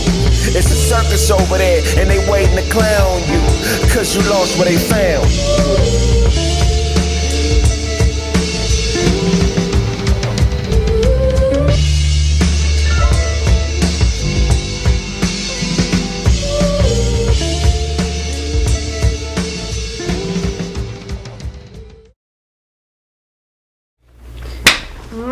Is a dirty dog. A dirty dog? Oh yeah, yes. That shit right there. Ooh, yeah, your dog is dirty. Ew.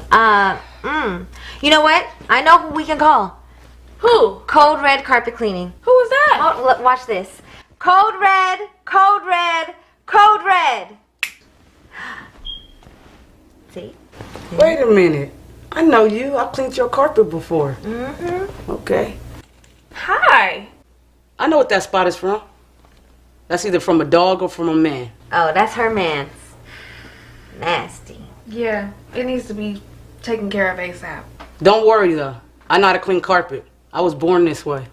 You were born this way? I was born this way. Hey, you guys, this is Chantel with Code Red Carpet Cleaning. If you need your furniture, tile, carpet, or anything clean, click the link in the bio or call 747-234-6224. Support black business.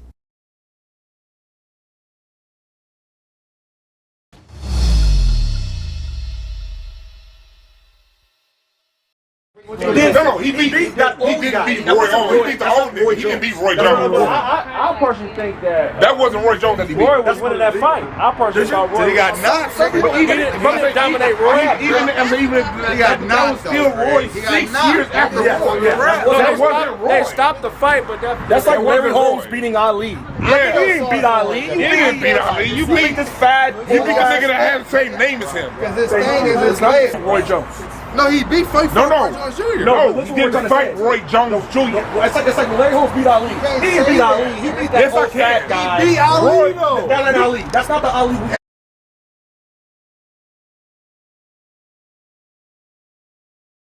Kraig Facts, can you see by the dawn's early light with those Kraig Facts we held as the twilight last gleaming, whose broad stripes and Kraig Facts through the perilous fight for the ramparts we watched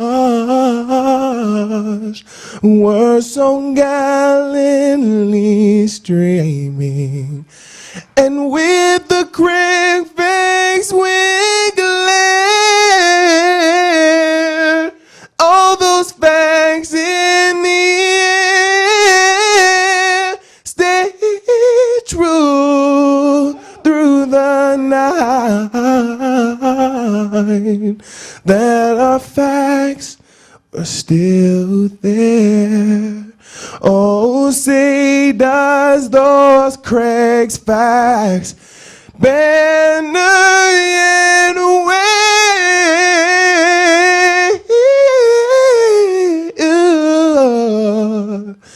for the land of the free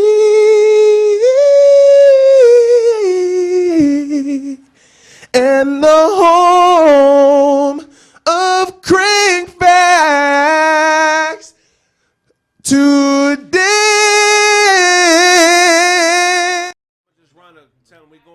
Hey, what's up? Welcome back, man. I'm gonna go to another quick break. I want y'all to check out the homie June song, man. It's promoting unity between you know Bloods and Crips, man. It's a great song. I've been banging it all week, man. Check that out. Support and follow the homie June, man. Check the song out. Figaro to watch, nigga. June Dog and Bronco. My nigga Mike D, what's up, nigga? Yeah. Whoa. We gon' get it in like this, nigga. Red and blue makes green. Come on. Yeah. Both sides of the track, nigga. We on the same team. It's us against them. Either you with it or forget it, nigga. What you mean? What you mean, nigga? Red and blue makes green. Nigga, we on the same team. Nigga, we on the same team. Say that. What you mean? What you mean, nigga? Red and blue makes green. Nigga, we on the same team. We on the same team. Yeah. What you mean? We back. Welcome back to Kraig Facts, man. Appreciate y'all being patient through the break, man. Shoot, man, I felt like we covered a lot of ground. Does anybody else have anything else to contribute to the previous topic before we move past it? Yeah. Let's do it. Let's run it. The homies in here from two different sets. Right. Sets that put in work. Definitely. Gang banging. Death, murder. Me and Corey had a communication problem. If them two brothers can come together and pull their shit together, how come me and Corey can't do it? Facts. Right. Like I'm not. Ain't no blood spill. I'm not a petty nigga. Right. I want to sit down and speak with my brother and get it right. Right. But I can't help a nigga that's suspicious of me. Right. After 10 years, you suspicious? Were you suspicious when I was catching the bus to the show? Right. From Inglewood to the Valley? Were you suspicious then? Motherfucker said on the show, I got him a cab to the... No, you didn't. Never bought me no goddamn cab, but you have given me a ride home. Right. Yeah, I was without a car for a year. But then you didn't mention when I got 3 other cars. Like, let's stop with the petty shit. If we real brothers, let's get on some peace shit so the nation that we built, it's not just your nation, it's my nation too. The nation that we built, can we pull that shit back together? Right. If these where the other homie go? If them motherfuckers can pull this shit together, how come we can't? Right? My brother Corey is in Tariq Nasheed's new documentary. Tariq Nasheed is killing with the Hidden Colors. I was in Hidden Colors 5. Yeah, dope. Tariq Nasheed is killing. Definitely. Corey is in Buck Breaking. Right? Where it's going into the history of the emasculation of black men. Well, I offer this to my brother Tariq because I love Tariq. Tariq, do broke breaking. Because we break on each other for being broke. When the wealth gap is already there. You have a fucking trust fund baby that was in the goddamn office of the president. Right. Donald Trump is a trust fund baby. We all broke. But you gonna shame me, broke shame a nigga, cause I'm struggling. And then try to destroy the platform that I built. Come on, man, that's not brotherhood. Right. So that's my final word on it. If we gonna do some let's come together shit, I am 100% down. So let me address that. Somebody says Zoe spent $30K. That's incorrect. Rewind the show, people. I think I need to say it. Rewind, nigga. I'm a smart nigga. The 39,000, I told you what we did with it. Definitely. But this is the part I didn't tell you. The 30 grand is in one of the donors' accounts. So I don't spend it. I put it in a donor's account. Man, y'all niggas ain't dealing with a dumb nigga. Right. Man, we write to be understood, we speak to be heard, and we read to grow. So hopefully you were able to get a lot of each of those different categories, and it can help you guys deal with conflict, man, because conflict resolution is a strategy. It's not something that you just bump into along the way. You have to be strategic. You know what I'm saying? You got to write down what you want from situations, and you have to articulate yourself based on those things. So, dope, man. Brother June. What's up, brother? What's man, up, man, I want y'all to give it up for June, man. Appreciate it, man. Yes, sir. Appreciate it. So, June, what's your mission, man? What you working on? Man, I got a project right now. It's called Same Team. It's me featuring Bronco, but he still ain't stepped in the room yet. Yeah, he's still on this break. You know how black niggas do it. But it's a unity song, man. My guys that's pushing it is Mike D, MDW Entertainment. I got my boy Baby Mom from Triple M Entertainment. You know, I got some dudes that's heavy in the street that's behind this, and they Crips and Bloods. Right. You know, so it's like a big thing, man, and hopefully it can spread. You know, right. Because I've had my inbox been flooded up, man, with BG Knockout, BG Perico from Broadway. I've had South Central Cartel. I've had a lot of Havoc and Prodigy. I used to know all that shit when I was a kid, man. Yeah. But they telling me it's a good look, you know, like they like we need more visuals of this. Right. But you know, and I haven't had not one. Y'all niggas. It's not nothing close to that. Everything is positive. Everything is 100. Everything is we need more. Everything. So, you know, we can't miss with this one. So where do you see this project landing? Like, if you had to tell me what would be the optimal, perfect situation for this thing to end up in? Everybody could benefit from it at the end. it's out right now. iTunes, Google Play Store, Pandora, all digital outlets. It's out. But at the end of the day, I just hope everybody can get their own situation from it. Right. You know, and we just, so how much money we can get, let's get it, bro. 'Cause Right. it's out there, especially for a project like this. I know the Banging on Wax did it back in the day, but right now it's so magnified that we're doing this project because what's going on right now. You know, we need this. We need some kind of goddamn unity. Like, we can't just keep going at each other next forever. Right. You know? Right. So to the young brothers, you know what I'm saying? How do they know? I mean, I wouldn't say that when it's time to lay the flag down, but how does a young brother know on the outside looking in when it's time to stop necessarily being about just the neighborhood and being more on some black empowerment shit? But you know what a nigga told me one time? He say if niggas are still beefing and fighting and going at it, most likely they don't have no money. Right. Because if you got money, you ain't got no time for that shit. Right. And you don't want that because it interferes with you making the money. Right. You know what I'm saying? You can't shit where you lay. Right. Or, you know, however it go. But I just hope everybody could just be on this page, man. Somebody got to do it. So Bronco, how did y'all connect, man? Being from different sides of the tracks, like how did that happen? Through your lineage. Right. Through who you are, where you from, who know you. And if your people is tied, then it's gonna happen the way it needs to, without no friction and no resistance or none of that. So that's pretty much how it was. Definitely. It was in essence, it was inevitable. Right. Definitely, man. So, like I asked the homie, man, what would be the perfect situation for this project? Like, what are you trying to spark in the minds of young brothers who may have been what you were 25, 30 years ago? Like, what are you trying to spark in their minds to change the way that they operate? Even then, I was on this page, but then everybody else wasn't ready.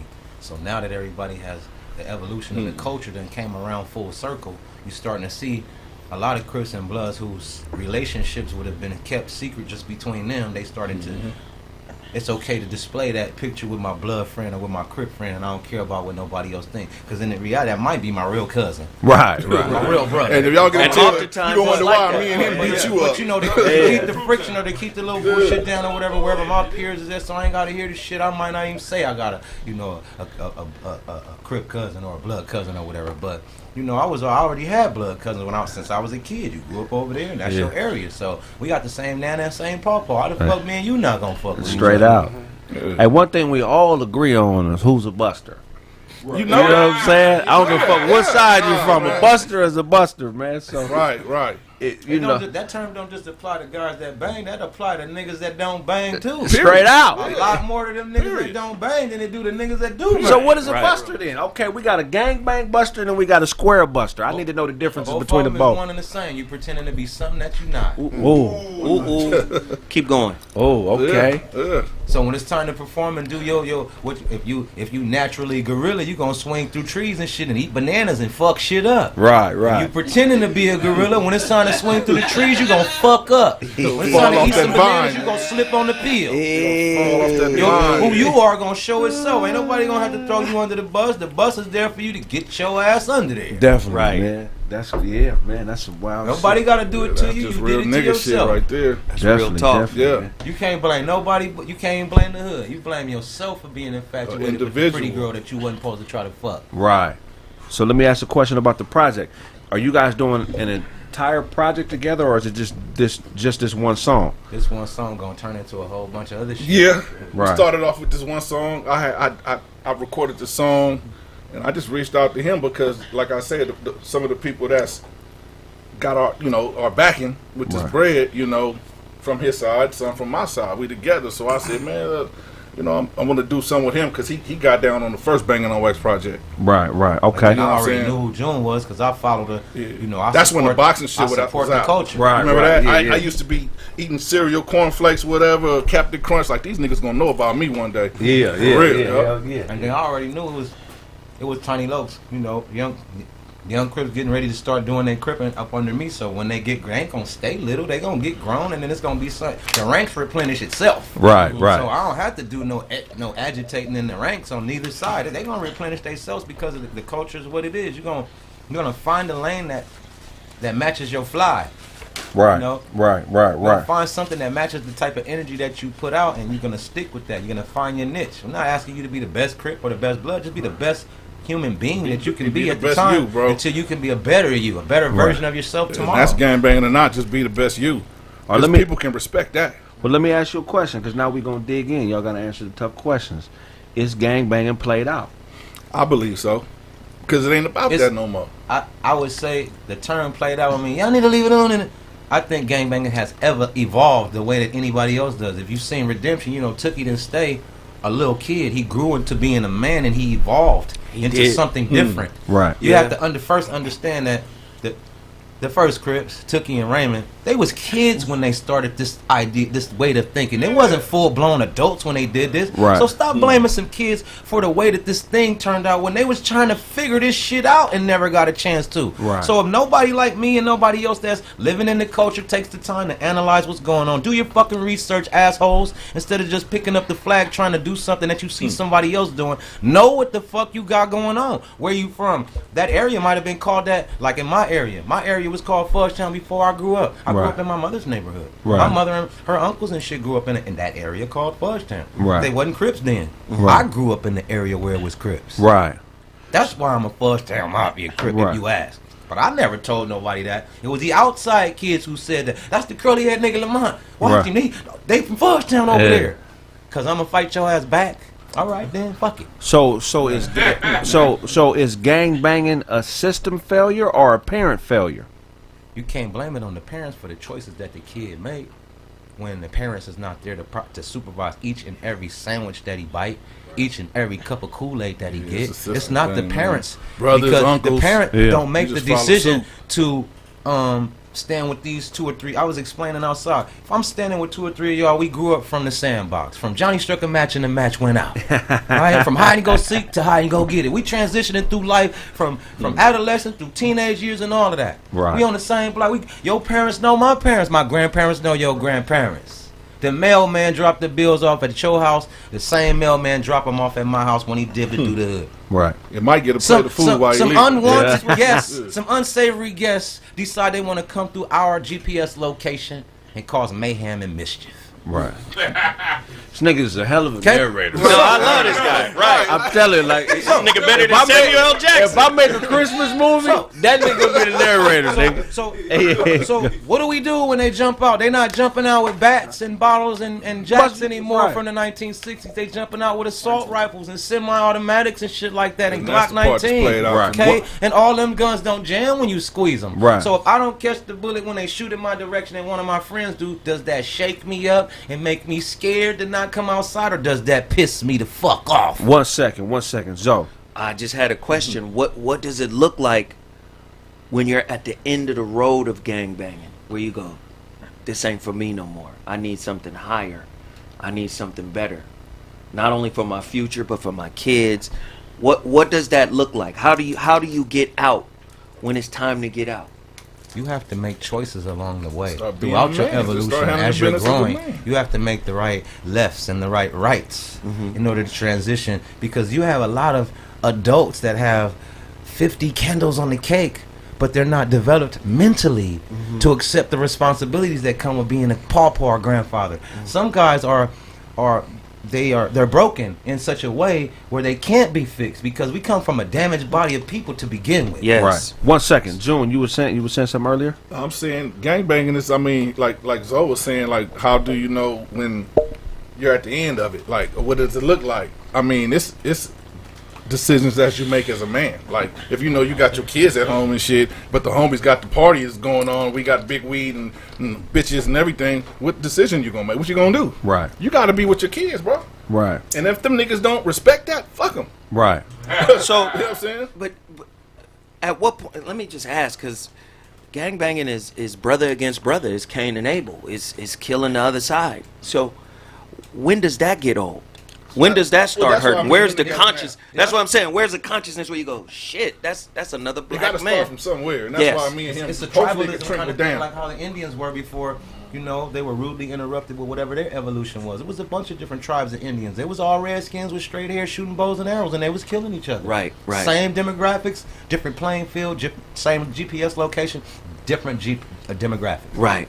Man, make sure y'all smash that like button, man. We need to be at 7,000 likes, man. Come on, we got easily 7,000. You know, we got 8,000 people in here. We need to be. Of course, Broadway. Go ahead, man. You know what though? It's gonna be perpetuated because of, you know, 'cause I've had a family member recently been shot just last month. Join the club. And you know what? It's just like, to me, it's ignorant as fuck as some of this shit is. You're right. It's over some ignorance, over a bitch, over some little change, over a block, over a color, whatever. But when you have knocked down somebody on that side or this side or whatever, it just perpetuates because that never goes away.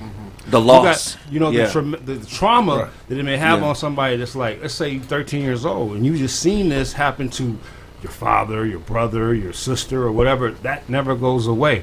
And not everybody, but some of the motherfuckers come back, and they coming back with the chopper, and then it perpetuates because now that side, the one that has the ignorance or the balls or whatever to go retaliate, it just continues. But you know what? It can't keep going on and on But because it does. after a while, I don't want it to. Well, hold but on it though. does. But listen, after a while, you run out of players on the board. They gone. Just like the Indians? Jail or dead. Who the hell's left? All the families moving out the neighborhood, the Spanish people moving in. Who you gonna go over there and shoot? Right. Everybody else moving out. Yeah, that's what I'm saying. Yeah, but you know what? Las Vegas. Hey, but you know what's crazy about that? What about the police? All those cats that went up to Palmdale, Lancaster, you know, if you go up that hill, it's what? It starts off at A through Z, right? Yeah. Hey, go ahead. If you live in Compton, Watts, Linwood, whatever, Gardena, go up there and live up there. You can, for $1,200, you can have a 5-bedroom house. It looks just like the one next to you. Then after, it's just the modern age projects. But check it out. At the end of those letters, they build a prison. Straight out. And look, Straight out. and there's also To an put more internment- black people in. There's an internment camp up there. There's a FEMA camp on Pear Blossom Right. that has it's a water facility. Talking to the mic. I'm saying, along with that, I'm sorry, along with what's going on over in Compton, in Palmdale, Yeah. there's also a FEMA camp over there off Pear Blossom that they call a water facility.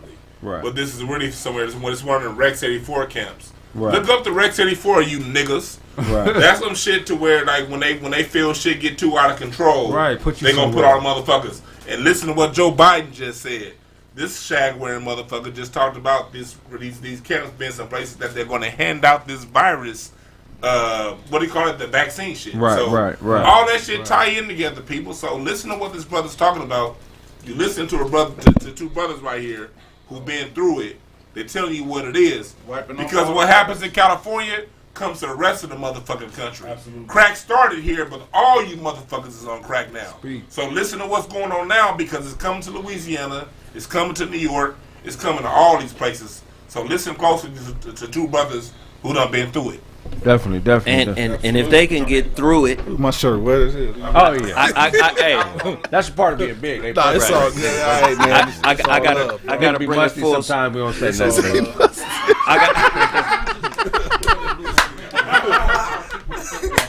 Red and blue only come together to make green. It's not that. Right. It's way bigger than we can get some bread. We always gonna need some bread. Right. But it can't be about no bread as the reason why we fuck with each other. We gotta fuck with. If you put your flag in front of your skin color, then you a liability. Say that again. Look at that. Look at that. That's man. Period. Die. Go ahead. What? Man, please say that again. If you put your blue rag, I don't give a fuck what color rag it is, because a lot of different color rags represent a lot of different areas. Because my rag in my neighborhood is brown. You know. So if you put your rag in front of your fucking skin color, you're a fucking liability. In a search for, one of the travesties of being black in against this the grain on the whole team. Nigga. One of the travesties of being black in this country is that we've been convinced and we've bought into the fact that what we need is outside of us. Everything we need as a community we already have. Right. But we've been manipulated into devaluing our own worth and valuing what they say is valuable. This is why in a search for paper, you can't necessarily be out here chasing money because we don't control the currency. It don't belong to us. There's no black man's face on a dollar bill, a $20 bill, a $100. I mean, they got Harriet Tubman. She looked like a black man, but her face. We don't control this. Which is why, if you a black man or black woman and you chasing Gucci, you chasing Prada, you think that Hermes or whatever the fuck belt is makes you a player, that Lexus mean more to you, that Beamer mean more than you than being black, you're lost. Now you can have nice things, but that's not who you are. You know what I'm saying? Who you are. Who are we, Zoe? Whoever this oppressed system told us we were. And that's why it's so easy for us to dog each other. Damn.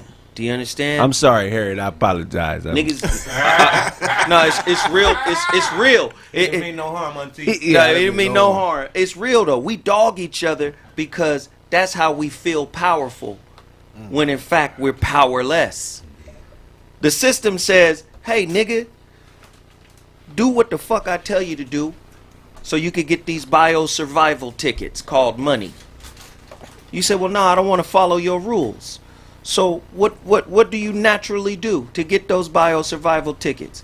You hustle. And then in hustling, you run the risk of what? Prison. Getting locked into another system of control. Right? Or death. So now, you live in this society that's a sick society that says you can't be a father or a man without what's in your wallet. Then it produces the motherfucker who does go out and makes the money, right? But has nothing inside to give because he has to marginalize himself out in the world in order to bring the shit back. That's called the emotionless provider. How many daddies that just getting beat up by the world in order to bring a check back home, but ain't got nothing internal to give to the child? Yes, you got backpacks, you got shoes, you got lunch, you got all that shit, but you don't have me really, because all of that is left out there fighting. Damn, nigga, you know my daddy? So that's why it's easy. But that's why it's easy to turn around and say, this nigga ain't shit. Yep. I'm doing better than this nigga. Really? Somebody said excuses. Hey, name I don't give a fuck what they talking about. They don't know me. They some goofy ass niggas too. That listen. Go ahead. This is what I'm gonna do for you, nigga. Go ahead. Put the camera on. Bro, put the camera on him. This is what This is what I do for niggas, right? If I consider myself a leader and a teacher, I have done nothing for you if you don't leave me thinking you're the same or greater. In our society, what we tend to do is say, because I think I'm doing better than you, right? Because I think I'm better than you, right? I'm going to protect whatever imaginary plateau I've put myself on. And when you get close to it, I'm going to knock you down a peg to remind you that I helped you. That's slave man. Do you understand? Indeed. That's black-white racism. Right. That's what's Clayton Bigsby, my nigga. Reverse racism like a motherfucker. Do you understand what I'm saying? Again, if I give a fuck about my people, why do I get so much joy out of embarrassing them? Right. Right? Why do my nuts hang lower when I feel like I'm above my brother? That's because you're not about unity. You're not about community. You're not about healing what the fuck is wrong with us. Now, if you say you are in one breath and then manifest the opposite in your behavior, what is that? Hypocrisy. We all know that words don't mean shit, though. That's what I'm saying. They mean something. Well, actually, they do. They mean something. Well, Go ahead, Doze. Like the actions is gonna be what you gotta judge a nigga on. Like you can say this, a nigga can tell you I'm a millionaire, I'm this, I'm that, whatever. All right, well at the end of the day, the truth is gonna be there. Like you have to show me something. Right. So it's like I understand what you're saying. And I agree with you 100% with a caveat. If I judged a nigga on 100% of his actions, I wouldn't have no friends. Now watch this. I wouldn't have no friends. I wouldn't have no. And that's the realest. And that's the realest shit in the world. You know why?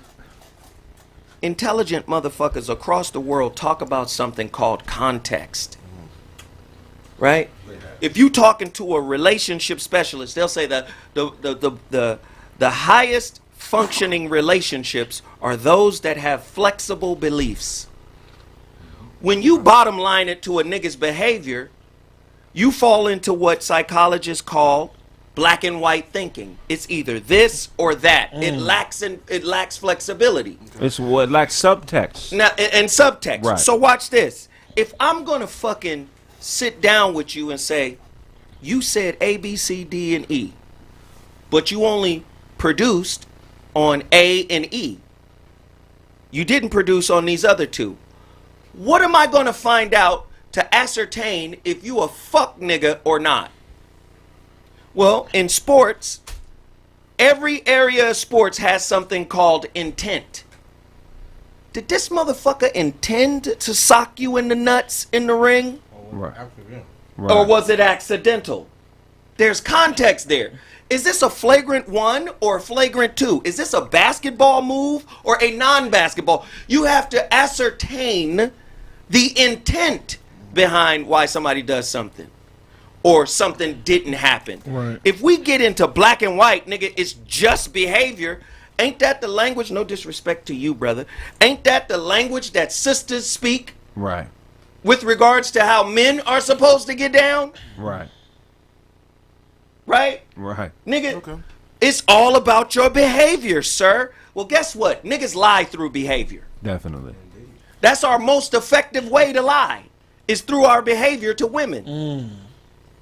And guess what? Our intention for why we lying, I'm gonna go to church, I'm gonna do all the shit she wants me to do because action speaks louder than words to her. Right. Now, once I achieve my intent, my goal, right, then I'm gonna act different. People say, well, you used to do this, you used to do that, and now you're doing something different. Well, I've achieved my intent. Right. Now watch this. Ask a woman who that's happened to, and what will she say? She'll say, my intuition told me that you was on some fuck shit. I just didn't listen. Right. Well, a female's intuition is connected to a male's intention beyond his behavior. Right. So now if you start listening to your intuition, even though he acting right, you may get a clearer insight on why he's acting right. Right. That's called nuance. That's called the subtle aspect, the subtext of things. Right. But niggas ain't doing that shit. Man. I can't bottom line you, brother, and say either you do this or you on some bullshit. No. I'm gonna say why you didn't do it. What happened? And then I'm gonna ascertain if, you know, where we at with that. And let's see what you do moving forward. I'm not finna just put you out because you didn't deliver. I'm not finna do that.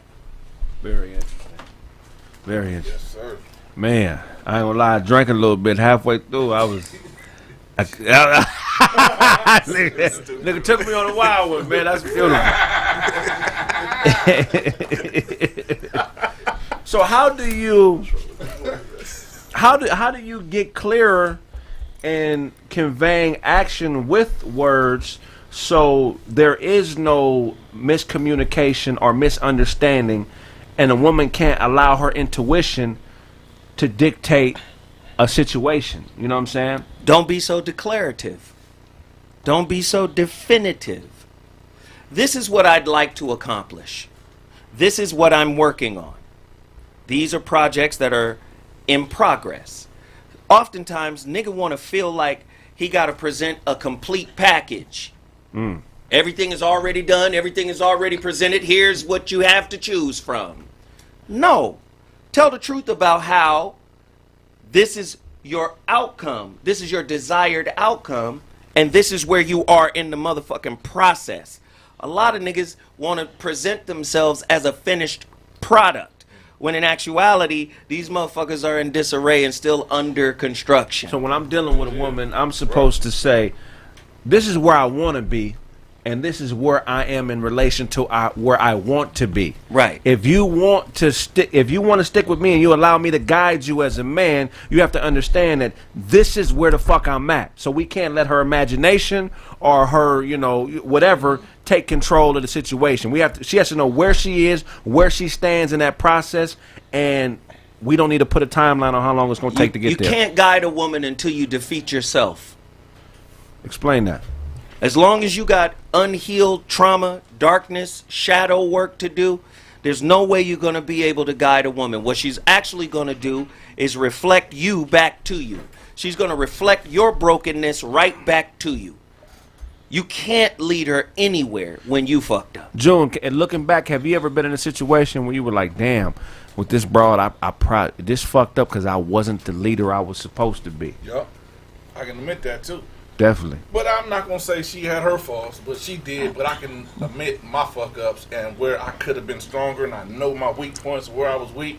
But now, as of today, I'm a whole different man from that. Like, I learned from that. Right. Because I know where I was wrong, and I know what I could have done better. So let's go back to that old June. You're talking to the old June. Yeah. You don't have to say, let's give a specific scenario that a younger nigga watching could look at and be like, God damn, I did that same shit June did, man. Right. June, tell me how to get out of this situation, nigga. Like, what should I do? Give a specific scenario if you want to.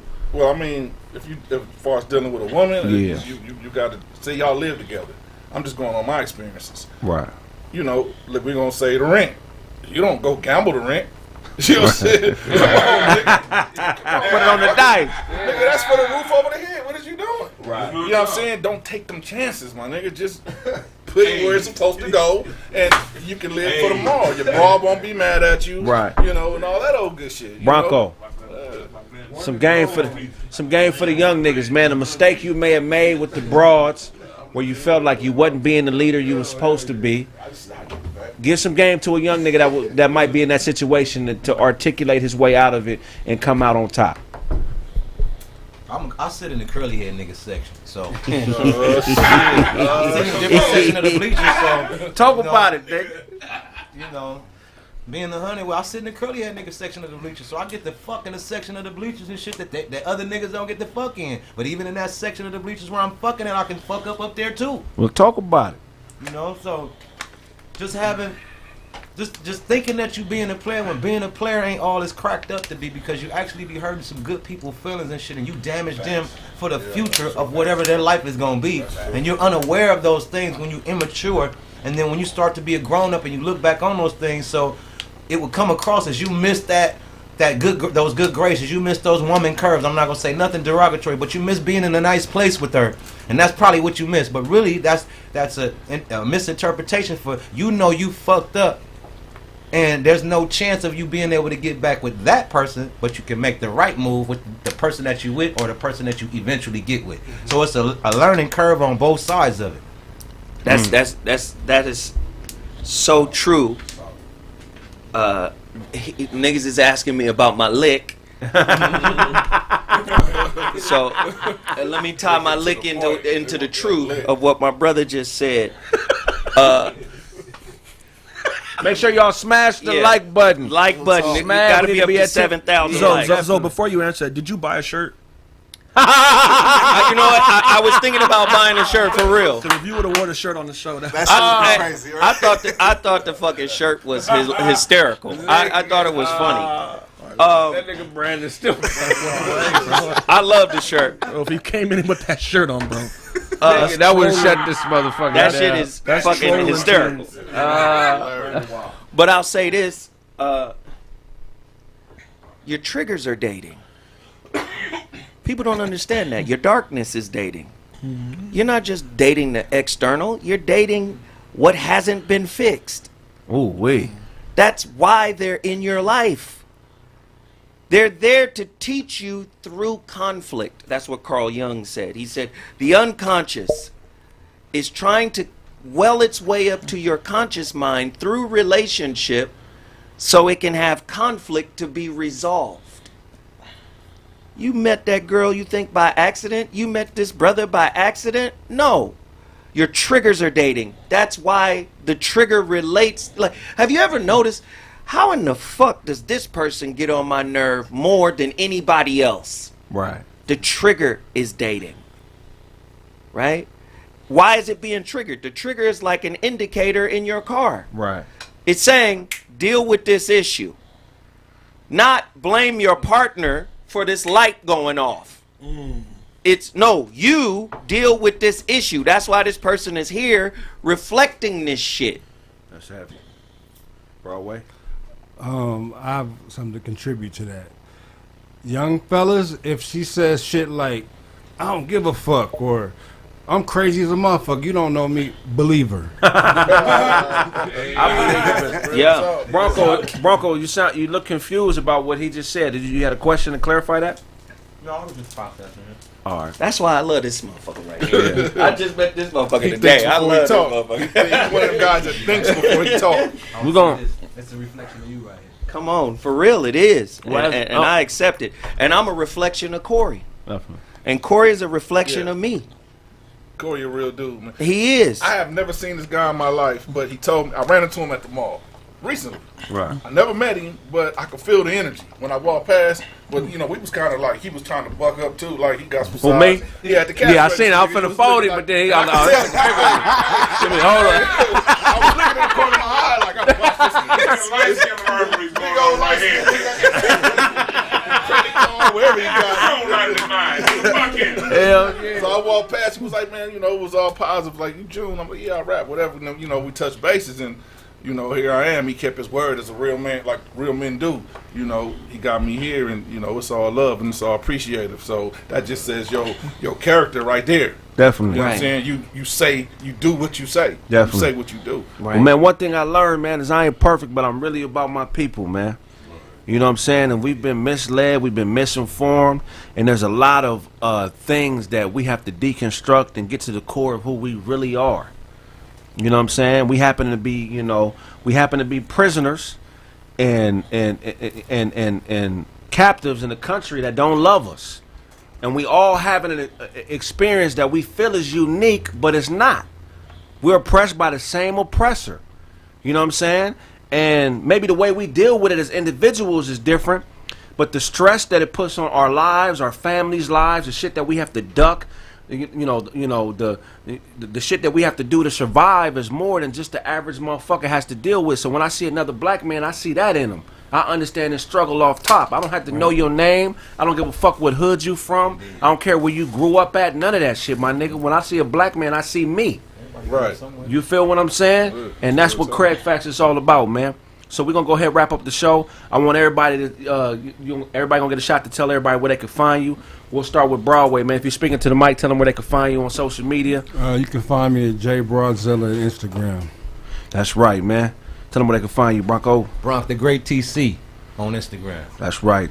Check him out. Tell them where they can find you, June. June the 1, JUNE_THA1 at Instagram, or you can find my merchandise on figfreshclothingline.com.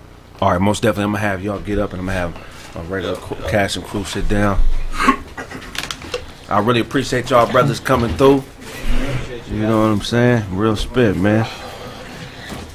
Y'all niggas didn't really get to say much this episode, man. But I love y'all niggas. You know what I'm saying? I love y'all niggas. You know what I mean? Before honor, man. It's all good. Hey, you can check me out on IG at IAM Charlie Newhart. Listen, I want to appreciate and thank everybody that's been subscribing to my YouTube. I'm trying to get to 3K by the end of the month. Y'all help me out. Charlie Newhart on YouTube, man. That's right. Dunk, tell them where you at. Instagram, Mr. Duncan Penny Hughes. Rest in peace, my nigga Day Smooth. He lost his life today. A heart attack. 82 years old. You know what I'm saying? Happy birthday to one of my best friends that died last year. It's his birthday today. You know what I'm saying? Darius Perkins. I'm saying happy birthday to you, my nigga. And follow me, Instagram and my album Sepio Section February 14th.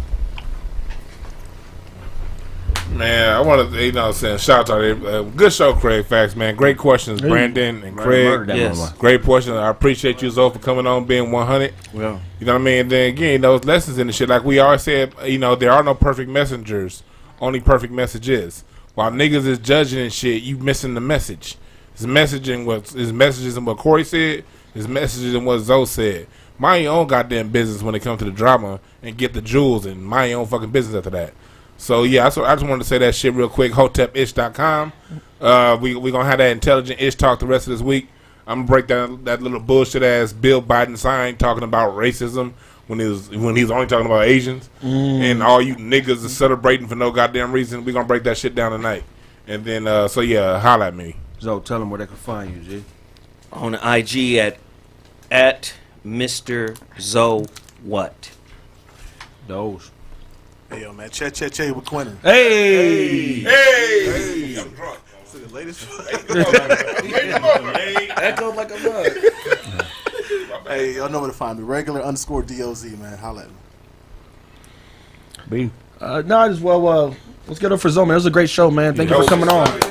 You know what I'm saying? We had Corey tell his side last week. He told his truth. Zo told his truth this week. He didn't dodge any of the tough questions we asked. We know we can't make everybody happy with the questions, but we definitely challenged them. And thank you for telling your truth.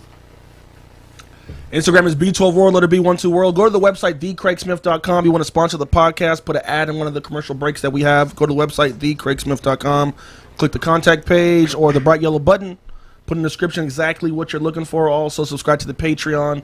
It is TheeKraigSmith. We got exclusive content we're putting on there as well. That's it, man. Go ahead, Kraig. Hell yeah, man. Look, if I owe you something, I'm not going to be able to give it to you. But if you want it, you can get it from God, nigga. That's been this episode. Hey, the homie June got a videographer here, man. He just want to interview people, let people know he was on the show, man. So if y'all can stick around a little bit, get some video shots of June. Yeah, for sure. What are we doing?